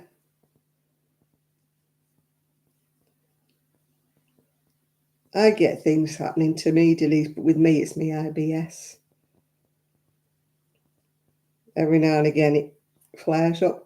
I'm not doing too badly, though, since I've been cooking myself. I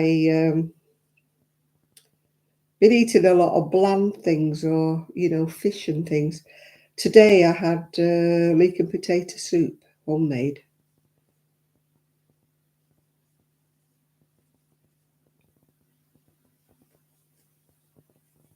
I'm finding I'm better if I stay away from anything that's greasy or anything spicy. Well, it's herbs that set me off, actually, not spices. I don't know why. Anything with herbs in sets me off. And I'm no good with pasta or anything like that. I made tuna pasta bake the other day. I ate it, but I wasn't good with it. I'm beginning to wonder if I'm getting a bit gluten intolerant in my old age.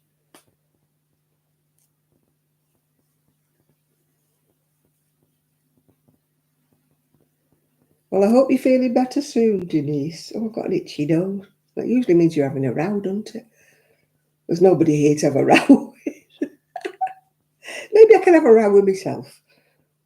Because I do, I do tell myself off. I don't know whether you do.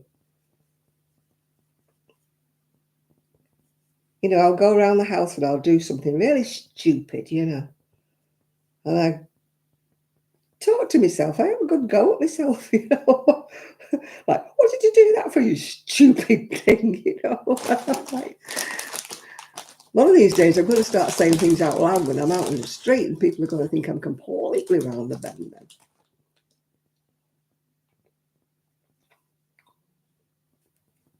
I did that in the supermarket once. And when you think to yourself, did I just say that out loud or did I not?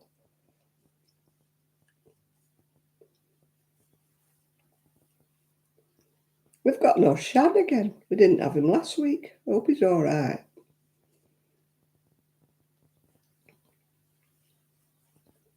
I hope he's just going fishing.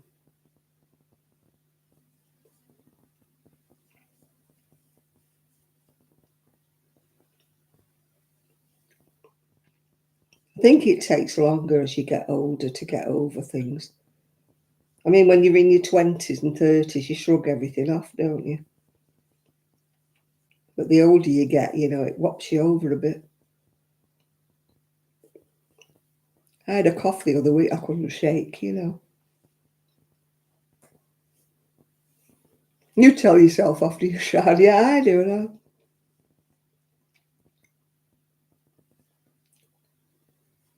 I mutter at myself. Thinking, you are stupid. You really are stupid.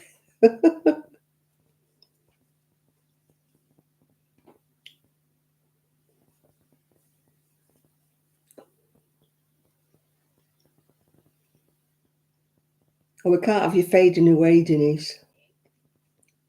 Although I could do with a bit of fading away, actually. Fading a bit more, I mean, I have lost weight, but I'll never be twiggy. It's difficult when you're older to shed the weight because you're not as mobile. When you're younger, you can go for a walk, can't you? Well, never go for a jog. I've never been a jogger, even when I was young and fit.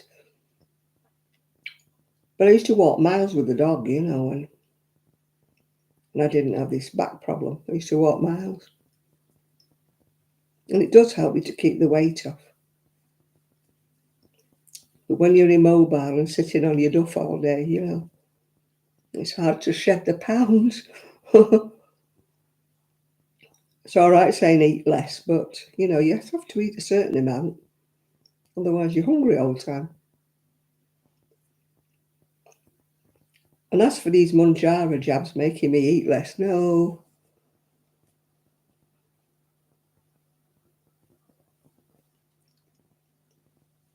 They don't, and I'm not losing weight. So they must be on a different dosage than I am, or I've got the placebo. I've got the one that doesn't work, yeah.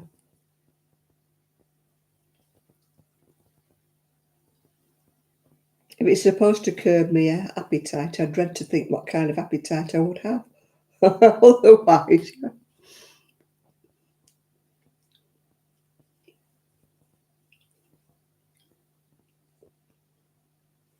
Yeah, I talk to myself.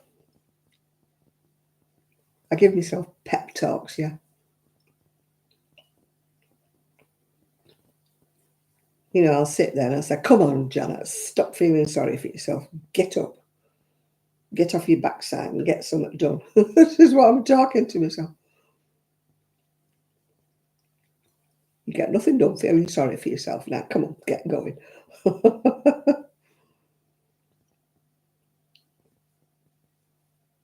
It does work. I mean, my friend's having trouble with her back, and she said, oh, I could just stay in bed, you know, my back's not painful when I stay in bed. I said, yeah, I said, but you know, you can't do that. I won't do that. I make myself get up. I mean, this week and last week, I've had, oh, tell me about it with pain, but you just get on with it. I mean, have you ever put a plastic greenhouse together, sat down? Because I had to keep sitting down. I couldn't stand up to do it because every time I stood up, it hurt. So I'm like, oh, God, well, you'll have to find some way around this. You've got to put this greenhouse up. So I was sat down, sat down with my little hammer in my greenhouse. It's up now, apart from the fact I have to find some way of fastening it down. Otherwise, it'll be in next door's garden, the first lot of wind we have.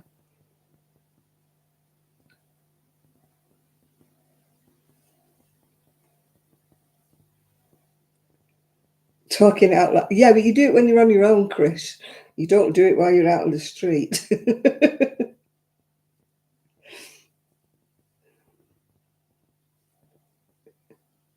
I'd get in trouble because I'd be like, my God, have you seen the state of that?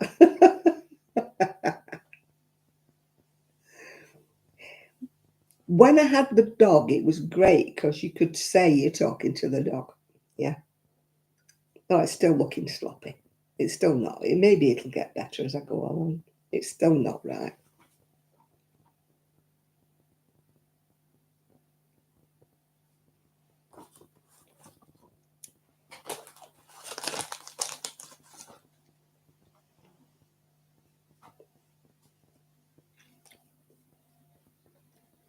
You have to talk to yourself to get a good answer. Because other people tell you rubbish, don't they? You know. I used to have long conversations with dogs. My Buster was great. He would put his head on one side like he was really listening. But Gigi used to look at me and say, what the heck are you going on about? But Buster was very intuitive. He used to sort of weigh me up.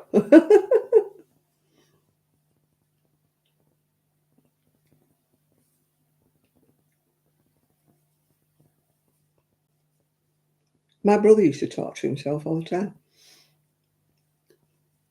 And I used to say to him sometimes, do you require an answer? And he used to say, no.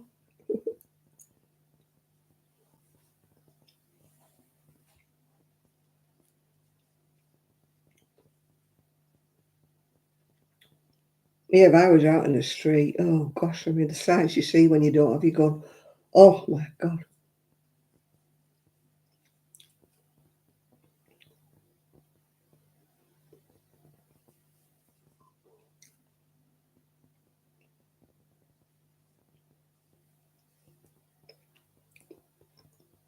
You know, I'm in the street sometimes and I'm thinking, what are you wearing? You know, not to myself, to other people.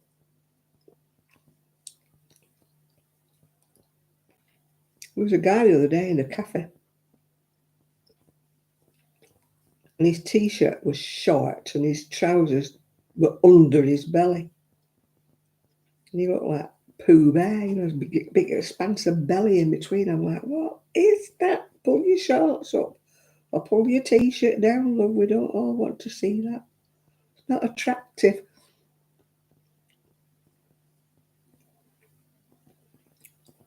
Because he was certainly overweight.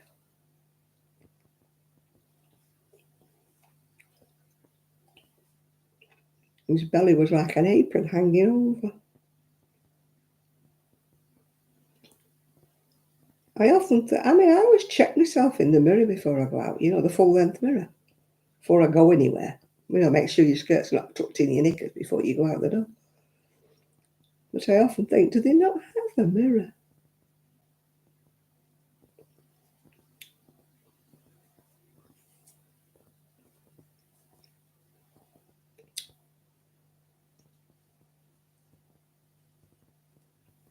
You know, if he's got to be that big, you must get a t-shirt big enough to cover it.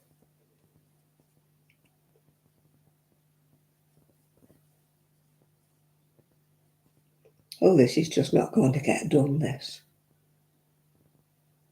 Definitely not.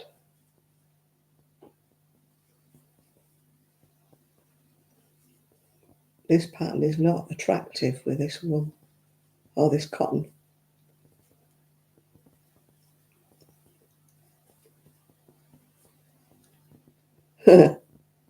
You play mediator, do you? Well, you taught yourself out of doing something. I do sometimes.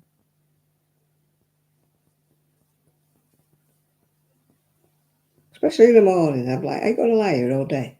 You're going to get up. And if you do get up, what are you doing first? Obviously, the bathroom is the first bit, but, you know, after that, what are you doing next?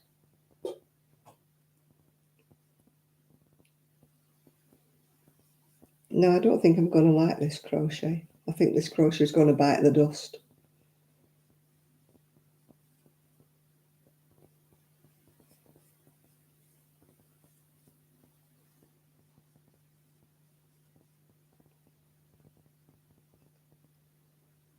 Now, every time I've done this pattern before, I've done it in acrylic.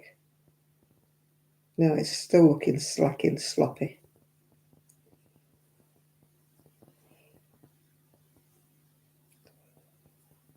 I don't like my crochet to look too open work. I don't know whether you do or not. I like my crochet to be firm. This is not firm. No, it is not going any further, this. I will think of another pattern. I will think of something more lacy, then it won't look as... But I've got a cardigan done in like a shell stitch, which would be the obvious one I would use. But I've got a red one already in the shell stitch, so I don't want to looking exactly the same, do I? So I shall have to think of something different.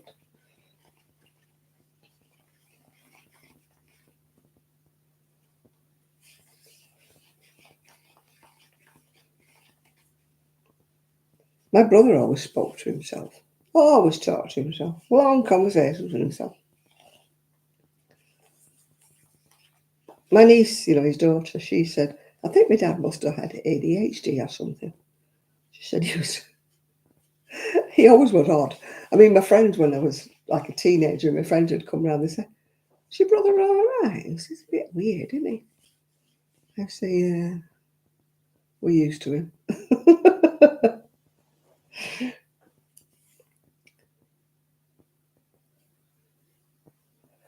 He was odd. Still. He had his good points. I can talk about him because he's no longer with us, but sadly taken too soon. He had a heart attack.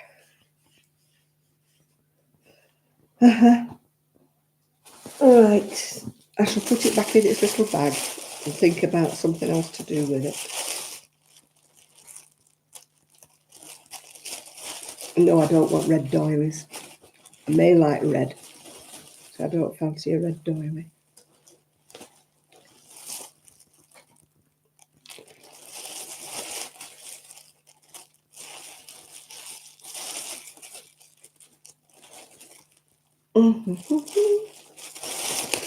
At least I've unravelled it, so it's got its points. Now I've got nothing to do because I finished my shawl. I actually finished it.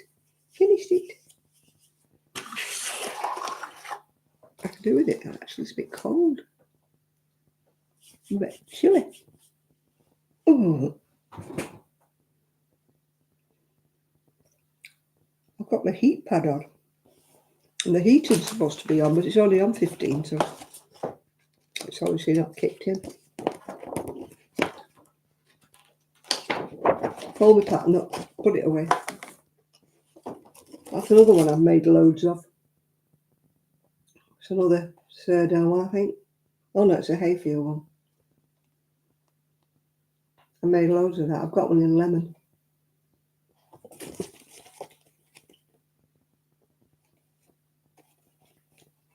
I made a lovely job of it. Then I realised I put the buttons on the wrong side. I still haven't pulled it off. Left it.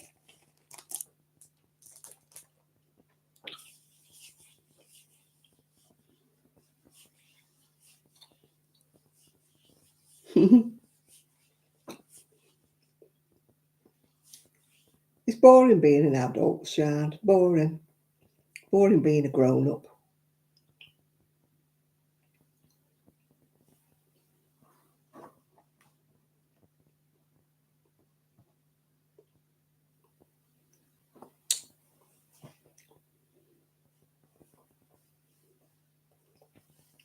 Yeah, I could do this stitch, I suppose, but it would look very much like the other stitch, wouldn't it?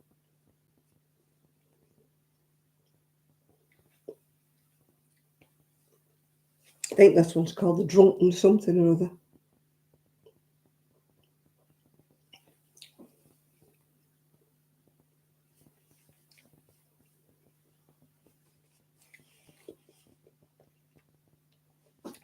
Now I'm stuck for bobbins now. Don't know what to do now. Oh. Would you believe I've got no projects? None. Well, there's not many people on here can say that. We've got no projects. Everything's finished I was doing. Everything's done.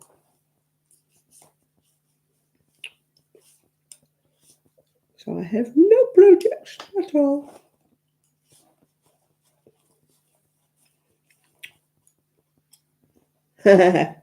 No comment, says Sean. No comment. I need to get a new one of these. It's all falling to bits.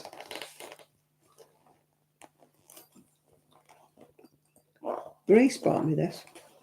I think she got it off eBay, Amazon. But it's all falling to part. It's because I stuffed too much in it, that's why. It's only meant to hold an average person's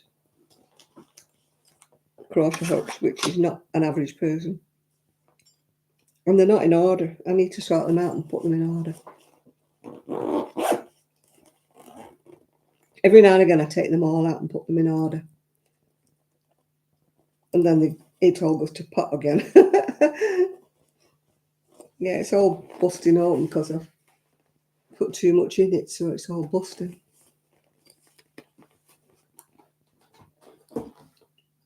Oh, I've got a sweet stuck.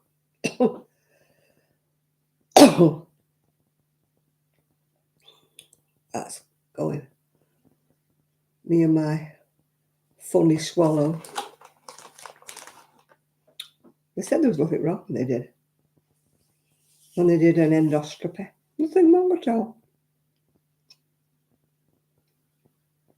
What can I do? What can I do? What can I do? I've got nothing to do.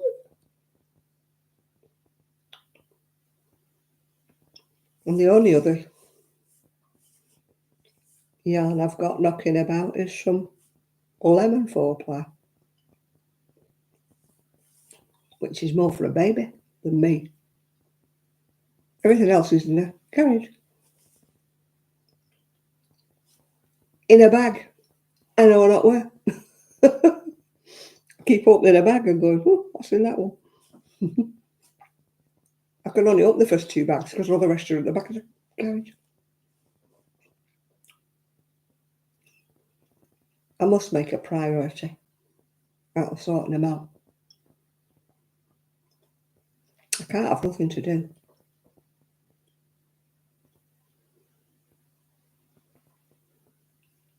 The one thing I hated crocheting and why? A blanket. Corner to corner. Which I didn't like doing. Any kind of blanket. I hated. I hate going across a road that's like about a mile wide. It bores me stupid. Some people don't mind.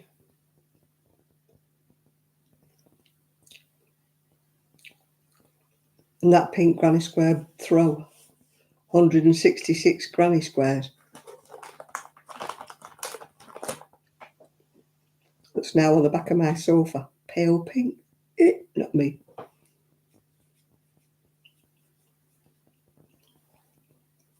So I'm choking myself again.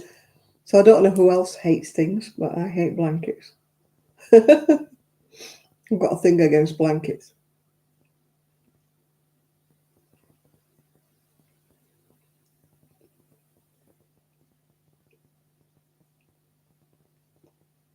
You've always been frantic, Edie. What's different? You've either been frantic, stressed, or what else is it? Anxious since I met you.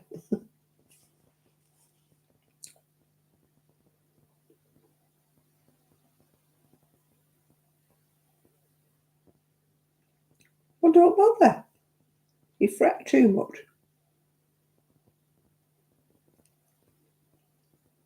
I'm so laid back, Enid. I'm horizontal.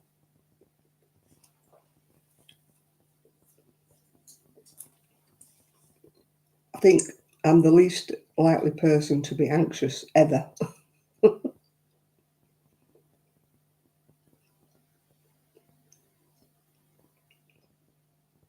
I'm lucky that way.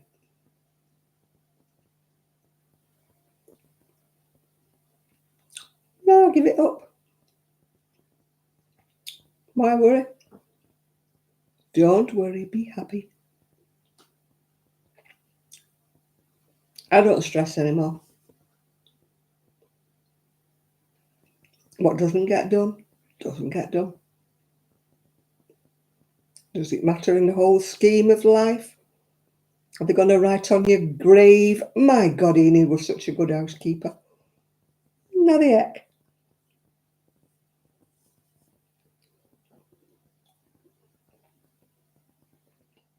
Kiss a fool. No, my mum used to always say, I'll have an argument with somebody.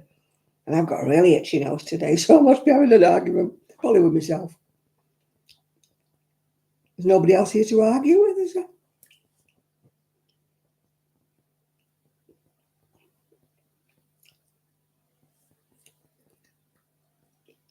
Tomorrow's another day. My dishes are in the sink. Do I care? No, I'll do them. I might do them before I go to bed. I might not. Does it matter? No. Am I going to get struck dead because I don't do my dishes? No.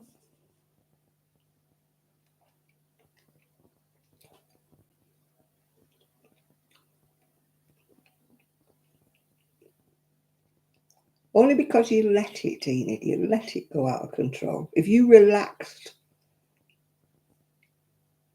it wouldn't matter so much.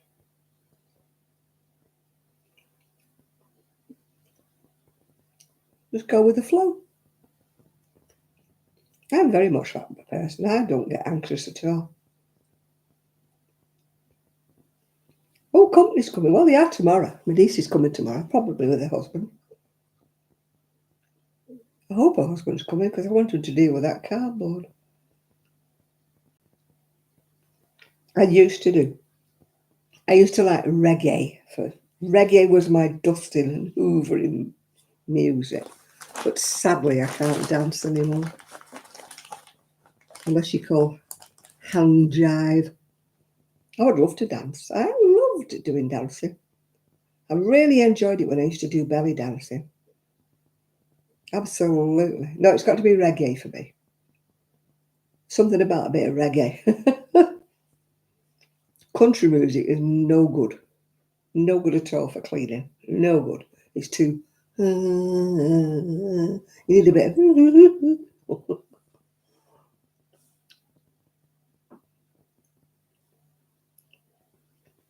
All right. What are we having for dinner tonight? If we're all coming over, what are you making for us? I had leek and potato soup. It was tasty. Lots of pepper.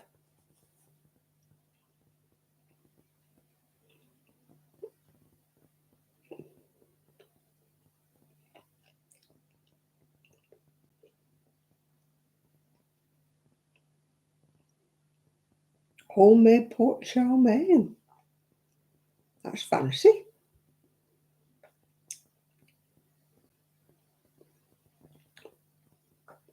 Yeah, there's a bit of leek and potato soup left. I'll probably have that tomorrow if I can't be bothered cooking. I don't always cook every day. Sometimes I cook enough for 2 days. If I cook enough for 3 days, I put the third day in the freezer. So I've got quite a few. I've got some stew and some soup and stuff in the freezer. So if I'm ever stuck, I can always get something out there.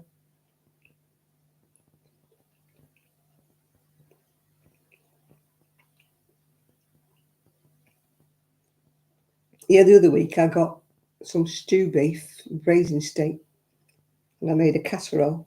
So after 2 days, I didn't want the third. So I put that in the freezer. And I'm same with, I made a big pot of vegetable soup. I had it twice, and then I put the other 2 lots in the freezer. So there's 2 lots of veg soup in there and 1 lot of stew, as well as all the other stuff.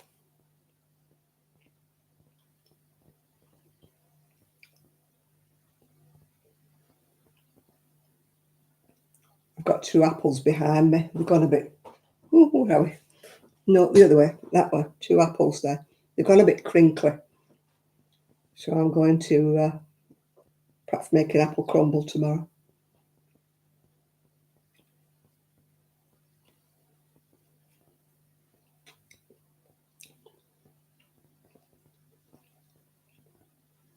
I've got most things now.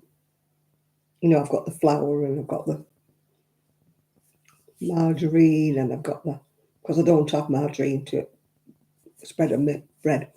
I've got margarine for cooking. I've got the corn flour, I've got the flour, I've got the sugar, I've got the caster sugar. The only thing I haven't got is icing sugar. You know, I make a Victoria sponge. I need icing sugar for the buttercream.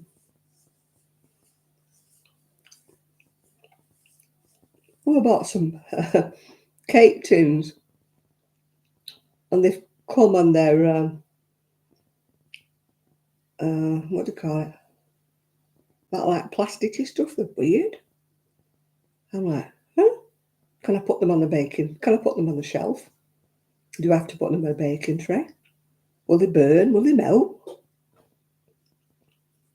I've got visions of this plastic all running in the oven. I've never used them before. Silicone. That's what they are. I need to Google it first. They don't burn if you put them on the directly on the shelf. Yeah, they come flat packed. They were like, and I thought, I've ordered 2 baking tins. I thought, how can they be flat like that? Anyway, they opened up a bit. But it doesn't say whether you can put them on. It says don't let them touch the element.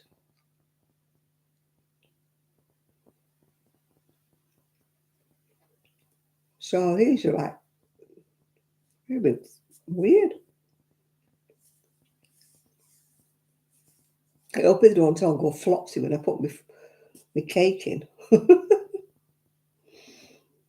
I was going to make some scones. I haven't made them yet.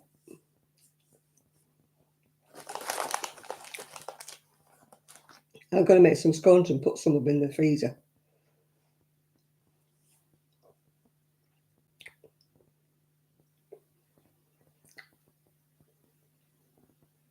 See, I'm getting all organised.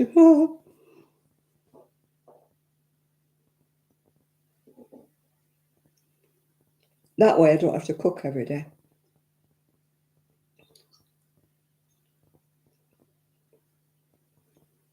The only time I cook every day is when it's fish. I don't like warmed up fish.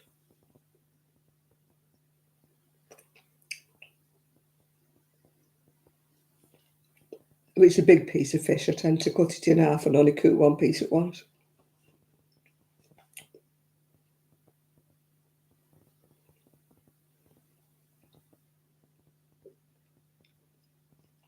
Wonder why the heating's not come back on.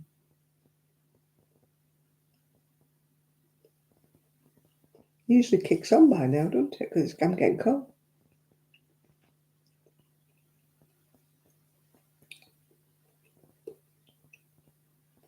Yeah.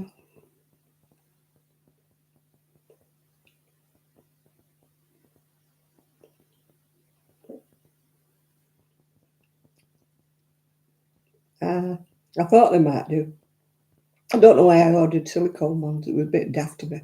Should have got stuck to the ordinary metal one.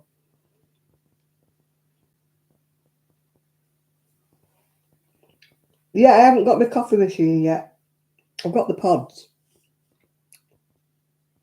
My friend was bringing it for me, but she's been ill. She had one she doesn't use. She bought a different one. So she's giving me her red one that uses the pods. So I ordered the pods thinking that she was bringing them last weekend. But then she was ill. So, yeah, it's red. I've even got a space for it behind me. No, behind me. I can't point in the right direction. That way.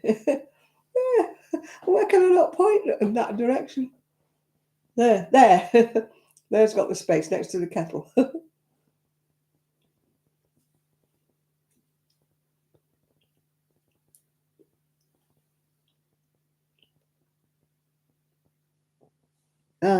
Maybe I should get rid of them. Maybe I should order some metal ones, but I'm not buying any more at the minute. Yeah, no, it's right. You don't know which way you're pointing, do you? You're like pointing there. It's right when I go to my hair. I'm trying to show you something. I go to the wrong side.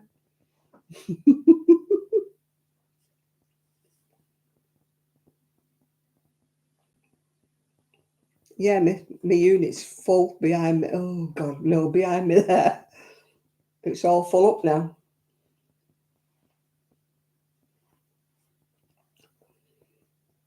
I've got my Worcester sauce. I've got my soy sauce. I haven't got my hot pepper sauce yet. Yeah, it's right. It's behind you.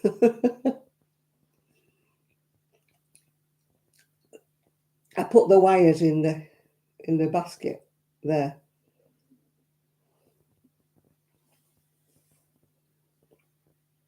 I've got a big baking sheet. I'll have to put them on there.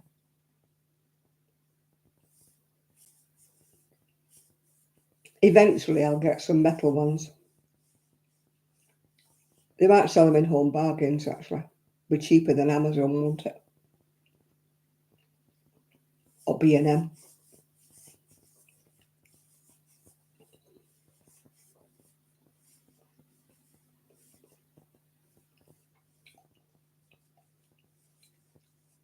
but it'll have to be later in the week next week.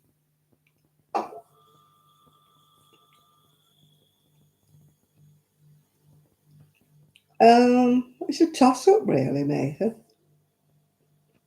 It's a toss-up which one I go in. Home Bargains is easier for me because it's on the main drag. B&M's like round a straight cut round a corner. So it's not as easy for me to get to B&M. But that's for the insides. It's a toss-up really.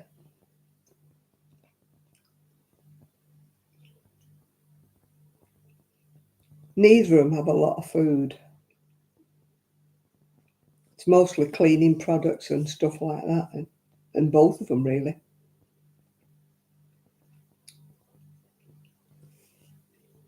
If I want food, I either go to Aldi or Iceland. But Iceland's a bit rubbish with the fresh stuff.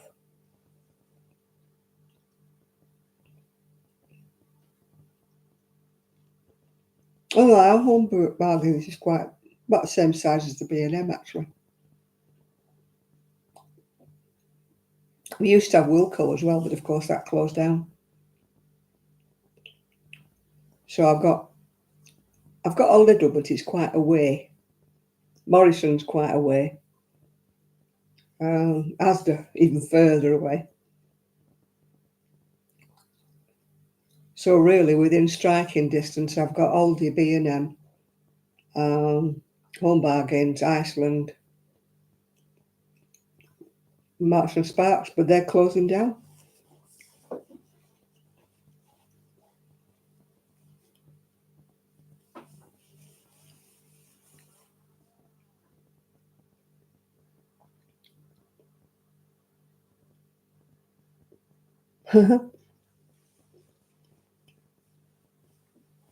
Our dog used to like watching sheepdog trials. Our Rosie. She used to be fascinated with the sheep. Yeah, I'd rather have, when I was in Prestwich, I had Tesco. I do like a big Tesco because it had a cafe and everything, so you could get, go and have some breakfast or something. Although it did change to be a Costa. It was better when it was Tesco's cafe. Lidl, I don't get down to. It's just that bit further away. It was all right when I was, my son used to take me in the car sometimes. But it's a bit too far on the scooter.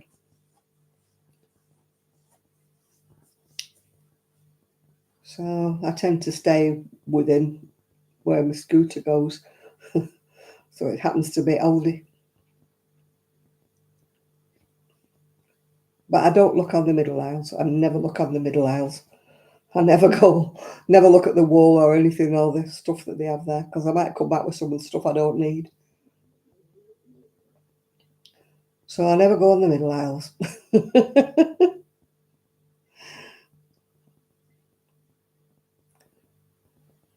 I just go for the food.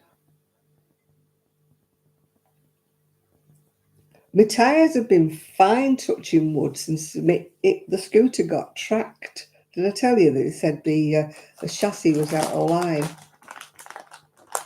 They found out it was a problem with all of that brand of scooters, that it wasn't just mine that was wearing tyres out for fun. But I've got solid tyres now. Have I got a pour?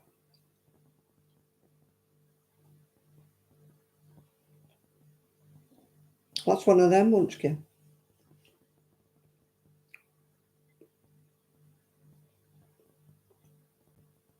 Oh, Poundland. No, I don't think we do.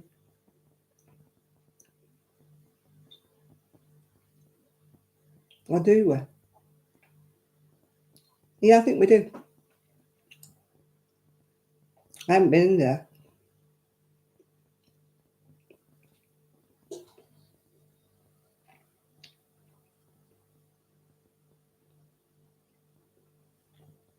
They do baking trays in there. I don't know why I don't go in Poundland. I don't. Is it Poundland or is it Home Bargain? No, I think it's Poundland. I haven't been in there. I don't know why I don't go in, but I just don't go in.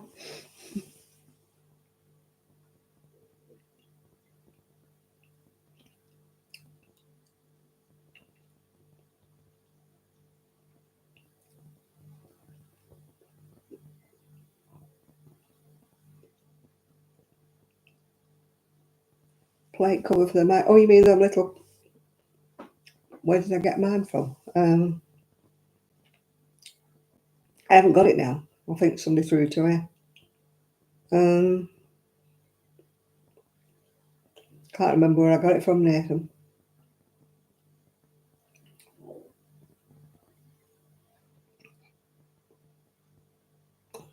We used to have a brilliant store in Prestwich that sold everything. I used to go in for lots of things. It was a bit like a Poundland or a B&M, but he only used to sell... He didn't sell food of any description. I used to get loads of stuff from him.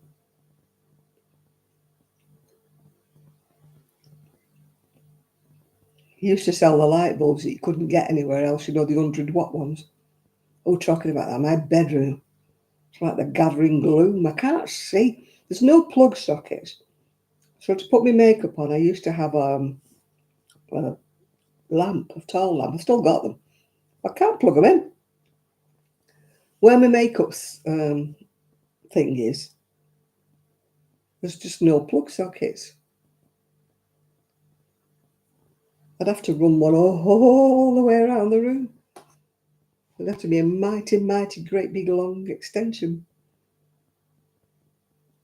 I have got one actually, a big extension. It's in the conservatory for some reason or other at the moment. So I could run round from the... I'd have to run it from the plug behind my bed all the way around the room. So I could plug a light in. I was trying to do my makeup tonight. I couldn't see a thing. I was there with the torch. It's really bad. If I go in the bathroom, there's nowhere to put your makeup. I could put the toilet seat down and put it on there, I suppose. But then I'd have to stand up, and I can't stand. See, I was spoiled, you know, before. Plenty of plug sockets before, now I've got none. When I save up, I'm going to have to get an electrician. There's just no plug sockets anywhere. People have asked me about that glittery light thing. I could bring it in here, but there's nowhere to plug it in. Because there, it's got the smart meter plugged in it there. And the kettle. I'd have to unplug one of them to put this blooming light in. And then you wouldn't be able to see it because I'm sat in front of it. So I can't plug it in anywhere else because there's no plugs. There's 2 plug sockets in the spare bedroom that are over by the door. So even when I put the sewing machine on, I'm going to have to watch myself because I'll have to stretch the wire across. There's no plug socket. It's an elderly person who used to live here, and he obviously didn't have electrical goods. Yeah, my bedroom's got 2 sockets behind the bed, and that's it. In the lounge, I've got 2, one either side of the fireplace, just 2 sockets. That's all I've got in the lounge. There's just nothing. I've got blooming extension leads everywhere. Because even in my bedroom, I mean, I need my CPAP machine plugging in. I need me charging up my phone and that overnight. And that's 2 plug sockets that's gone. It's just, oh.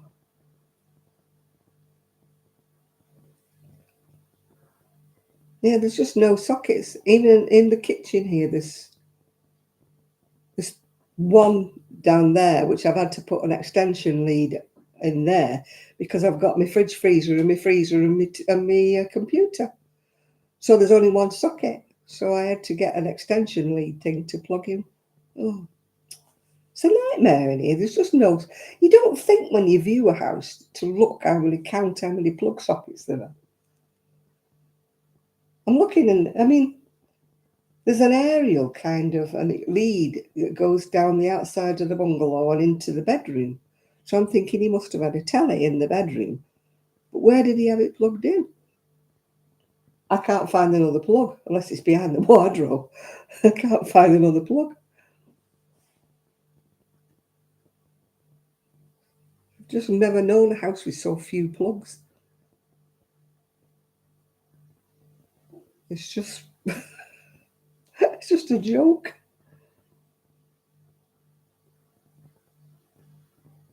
No, our two sockets are together next to the bed. Not even on the other side of the bed, just that side of the bed. Just two sockets together, and that's it. And there's one in the hall, but that's got the doorbell plugged in that.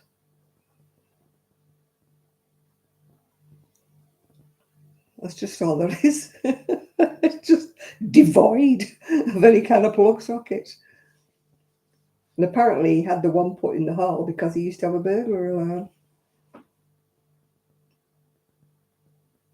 Because when we moved in here, this thing kept going, wee, wee, wee, wee. We couldn't find out what it was. But he took the burglar alarm away, but left the monitor. So it was like, beep, beep, beep, beep, all the time. And I'm like, it's driving me nuts. I can't get to sleep until we find it. So we had to ring the estate agent to ring the people who's the daughters of the person who used to live here. And he said, oh, they used to have a burglar alarm. It'll be the monitor. Oh. So we had to rip it off the wall.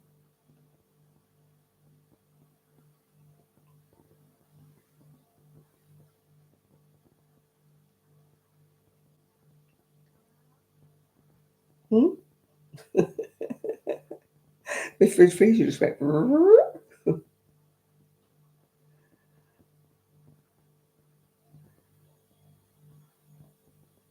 Yeah, it's just a mass of extension leads everywhere. There's just nowhere to plug anything in. This is 1970, part of this was built.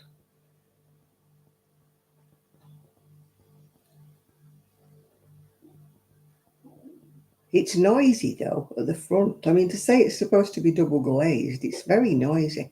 You know, for any kind of traffic going past. And I can hear people talking, and I'm like, shouldn't be hearing people talking. It's double glazed, I suppose. I keep looking to see if the windows are open anywhere.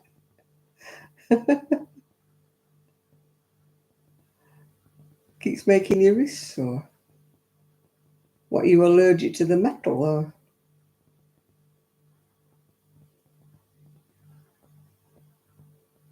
I had one watch that I had to paint the back of it with colourless nail polish because I don't know what it was made of, the metal, but it kept making me, I kept having a rash on my wrist from the metal on the watch.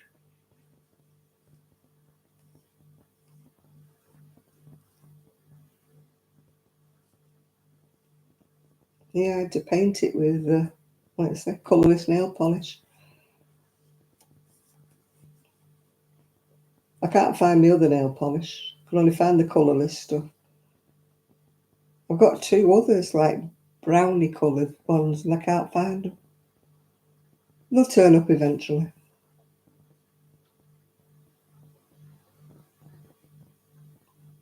Yeah, the back of that's what I did. I painted colourless nail polish on mine because I couldn't do with the metal. Something to do with the, I don't know what it is, nickel is it or whatever they use. I mean, the watch I've got now is a really cheap thing, and it doesn't affect me. It doesn't make me itch. I can't wear silver for that reason. Everything, if I wear silver, it turns black on me. That's why I never changed my earrings. They're gold, they want cleaning. But they are gold, but they want polishing. They've gone dirty. It's soap and that, you know, when you're washing your hair and stuff, because I never take them out. So they want a good clean. They want dipping in jewellery stuff. I can't find my jewellery stuff. It's somewhere. I bought some of that jewellery dippy stuff. Oh, leave it out. You need a dog door, like you have a cat door. I wonder why the heating doesn't come on. I'm freezing.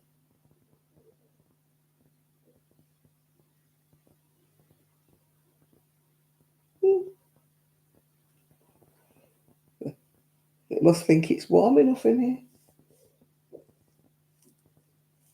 Now the thermostat's in the hall. Perhaps it's warm enough in the hall. I need to plant my little plant. I've got my soil. Oh, bless her, the girl from Amazon. She brought it in for me. She brought it in the yard for me. Because I couldn't carry it. I got 2 big bags.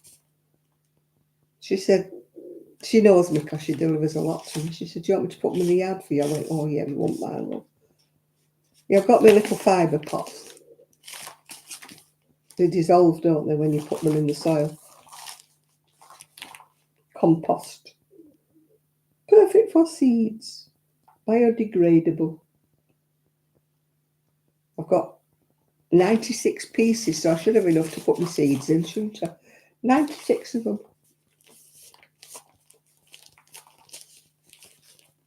The trouble is my little greenhouse, the shelves are like wire mesh. I'm hoping they'll stand up. Man, if it blows away, it won't be next door's garden, won't it? Yeah, I've got plenty, haven't I? I think it only cost me about £6 for 96 of them. Well, that's what you start them off into. You put little... Man, I've got loads and loads of these seeds. I mean, some of them there's like 350 seeds in. I mean, obviously I won't be planting that many.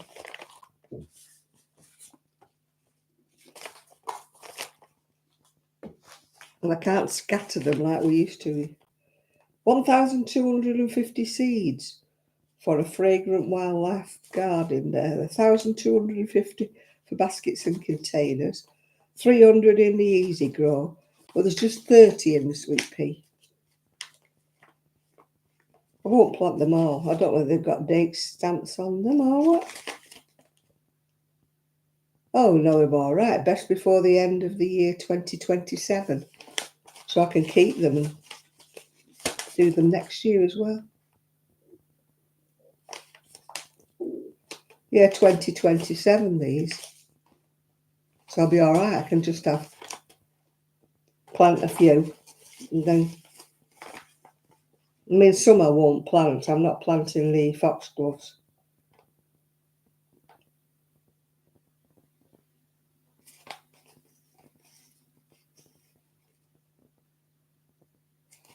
I might get some hanging baskets anyway.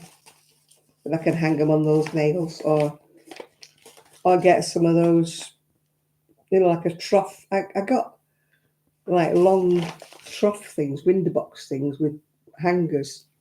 I used to hang over the railing on my decking. So I might get some of them and hang them over the... Well, they have dates on them because if you keep them too long, they just won't grow.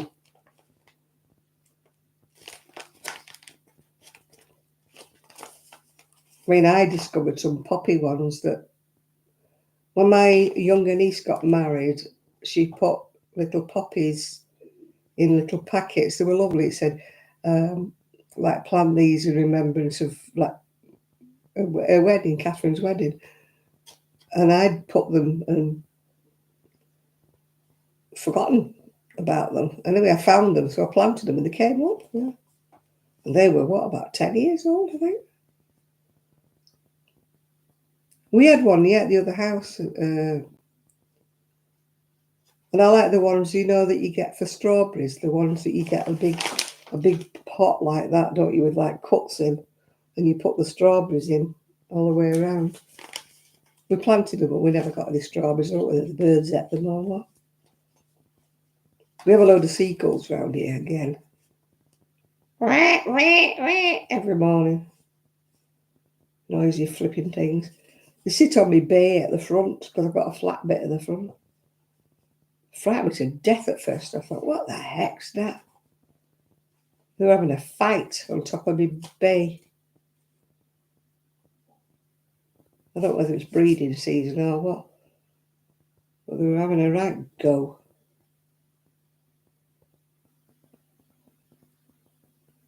Marigolds, Labiga, sweet peas. Nice, aren't the sweet peas? They're quite fragrant, aren't they? Quite smelly. Sunflowers, I'll plant some of them because I can put them right over by the far wall where they can be fastened onto the fencing when they grow tall. I'll get some canes if they grow. We planted some at the other house, but only one came up. But poppies, I love poppies, yeah.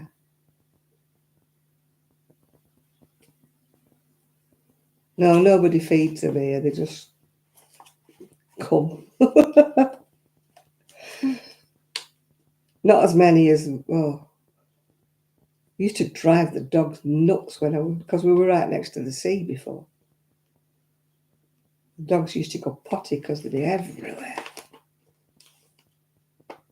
I feel sorry for next door because every time he cleans his car, the seagulls poop all over it. They've pooped all over my garden furniture.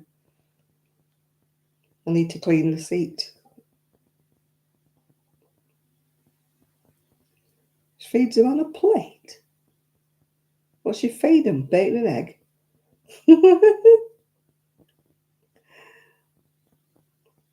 Yeah, when I get some money together, I'll get some nice plant pots, earthenware ones, nice ones.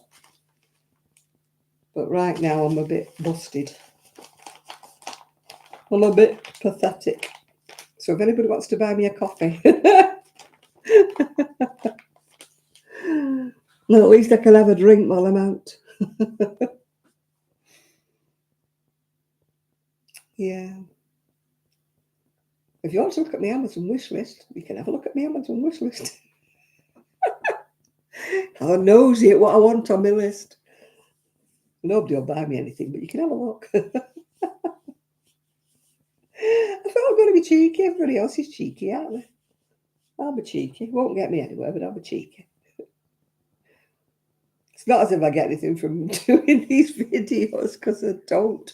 And I haven't even filled in my form to get any money at all. I mean, at one time I used to get some every now and again.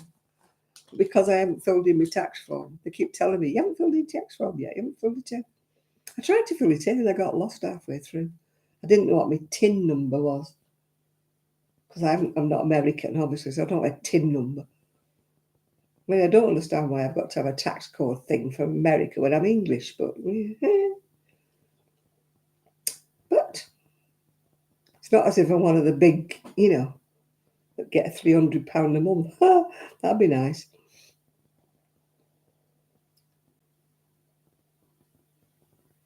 My luck is winning the lottery for £3.50. That's my kind of luck. I mean, I used to do videos nearly every day, as you know, and I still only used to get a little bit of money about every 3 or 4 months. I've never been big league, and I don't think I ever will be. Never will be. So I hope you liked and subscribed. Tell all your friends.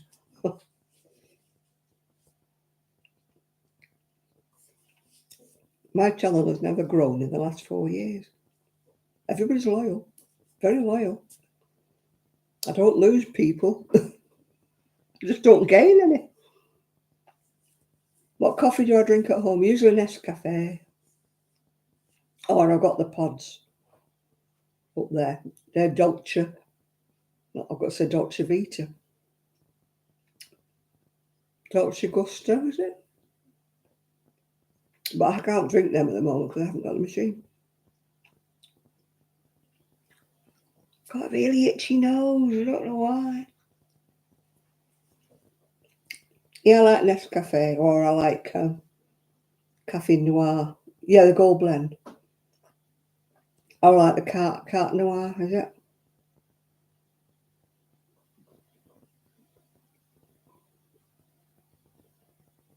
Oh.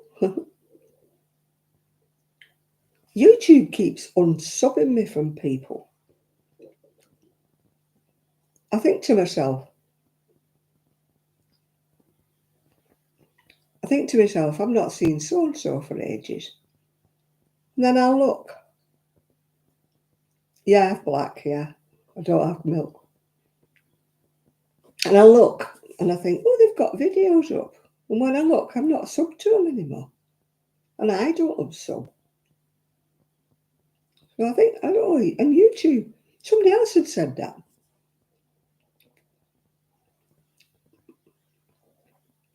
I mean, two or three people have said to me, oh, you're back making videos again. And I'm like, oh, I never really stopped.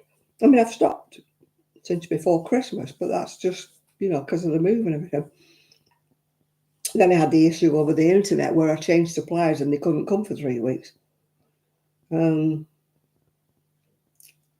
But I've never really stopped making videos. And she said, oh, I've not seen you for 3 ages. Where have you been? And I said, have you checked if you subbed to me? And she said, oh, no. I don't know why YouTube unsubs people. I've been unsubbed from quite a few people that I was subbed to. Weird. Maybe if you haven't looked at somebody for a while, they take you away. I don't know.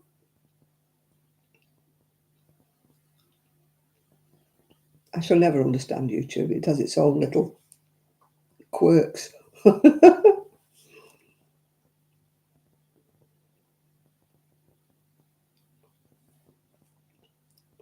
But I found a video for a knitted emotional chicken. I found a free one because they wanted something like £6 for the pattern. And I thought, I'm only going to make one chicken. Anyway, I found a free video, a YouTube video, where you knit this.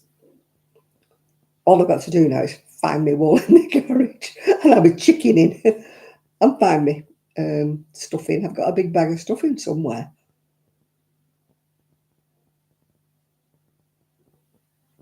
I have no idea where that is either. All will become clear eventually. But in the meantime, I might have to buy another bag of stuffing if I ever find the wool for the chicken. I was in two minds when I was in the naked sheep the other day. I thought, shall I get some wool for the chicken? And then I thought, well, you haven't looked on the pattern to see how much you need.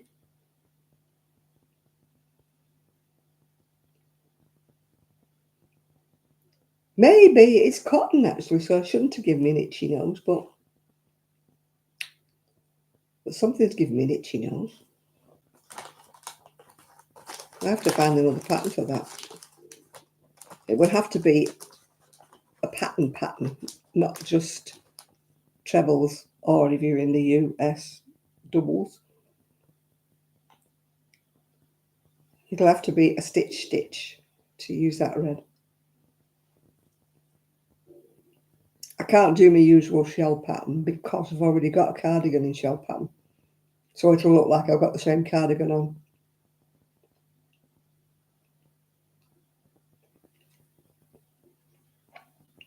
I've got loads of more patterns, but they're in the garage.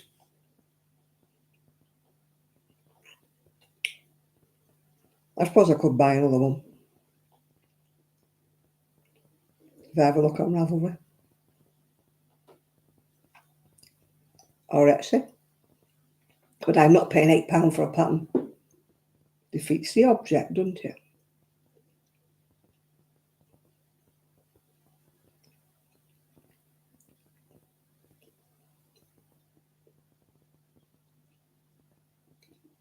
I don't know where they get this pattern, £8 and £10 for a damn pattern. I don't know where they get that from. It's ridiculous, isn't it?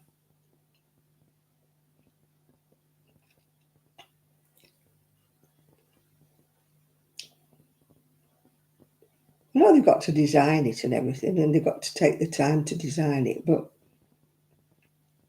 they'd sell more patterns if they lowered the price.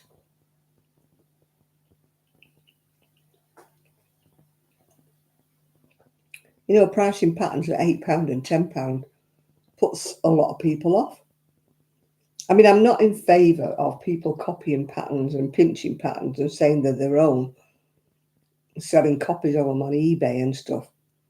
But you can understand, you know, they paid 10 quid for a flipping pattern.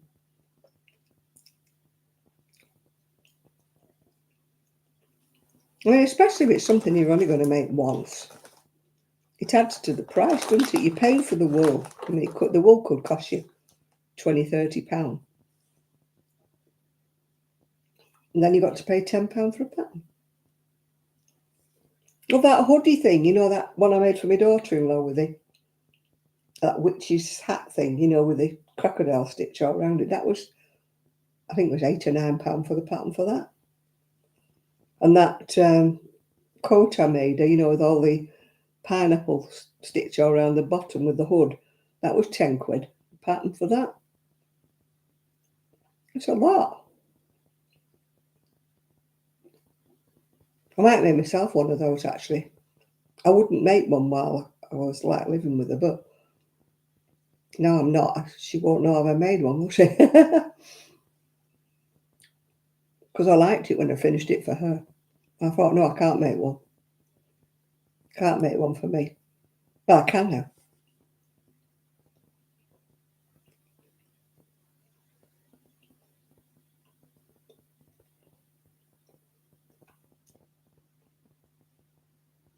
What's it called? The fairy jacket or something? Fairy something. Might as well get my money out of the pattern, Nathan. I paid about £10 for it. I think it was called a something fairy jacket, it was called. It was nice, wasn't it?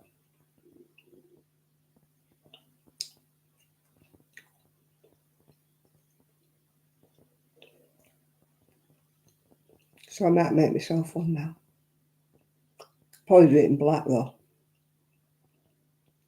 No, it's not very throbbing black, but it goes with everything.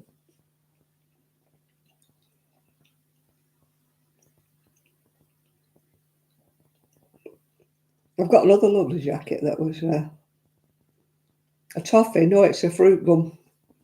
It's a miniature fruit gum. Look at the size of them. Tiny little ones. I don't like crochet in black, but it's a useful colour.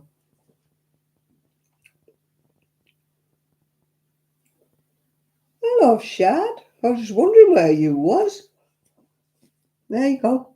Wooden today. You weren't here last week, and Trevor came in last week.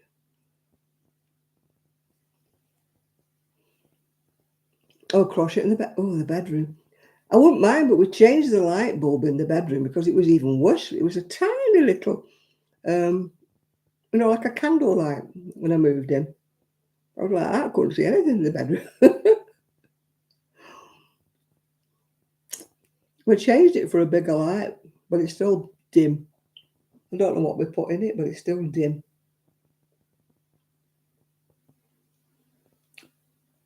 That's the trouble with these new bulbs. They're not half as bright as they used to be. You used to get nice 100-watt bulbs, didn't you?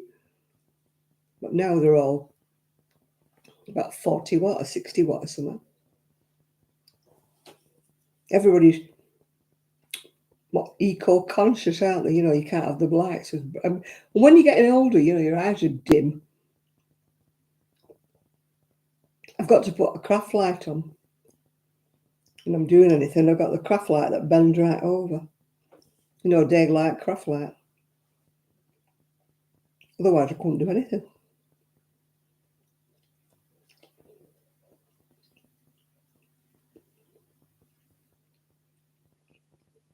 I'm all right in my conservatory because it's nice and bright in there. It's a tiny little conservatory. It's like a little square. Big enough for me. And it's lovely and warm in there. Because even at night, it's got a radiator in.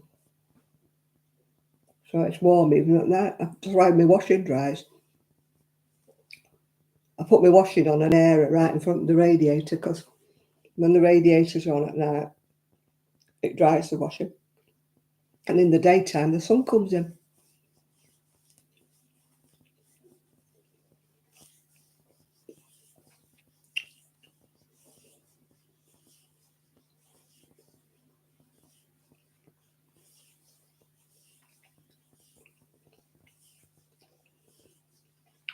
Yeah, Shad comes in and I'm going off in a minute. I've run out of fruit gums, so it's time for bed. The heater hasn't come on, so I might as well go to bed now. At least it's warm in bed.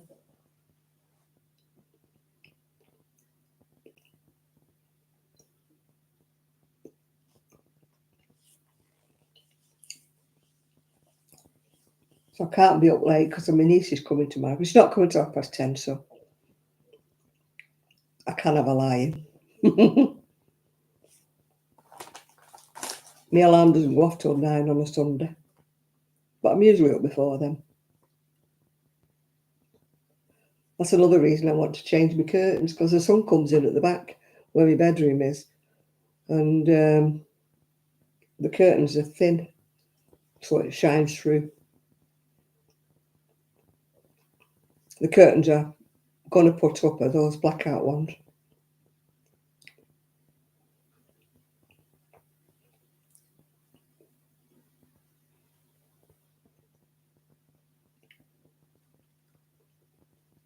Well, it's the witching hour. I don't know that one. I didn't say anything. I said it's the witching hour, and she said, I don't know that one. Yes, good night, Denise. Good night to me as well. Good night, Nathan, Shad, whoever's left in here. Munchkin. I'm not sure who else is left. Whether Enid's still here, whether she wandered off. So thank you all for keeping me company. Thank you for my coffee. Somebody bought me a coffee. I think it was Linda. So goodbye, and I will see you all. I keep saying I'm going to make another video, and I can't charge my camera. Good night, Sian, if you're still here. And I shall see you all next week, if not before. I must charge that camera up. Can you remind me? Send me a memo.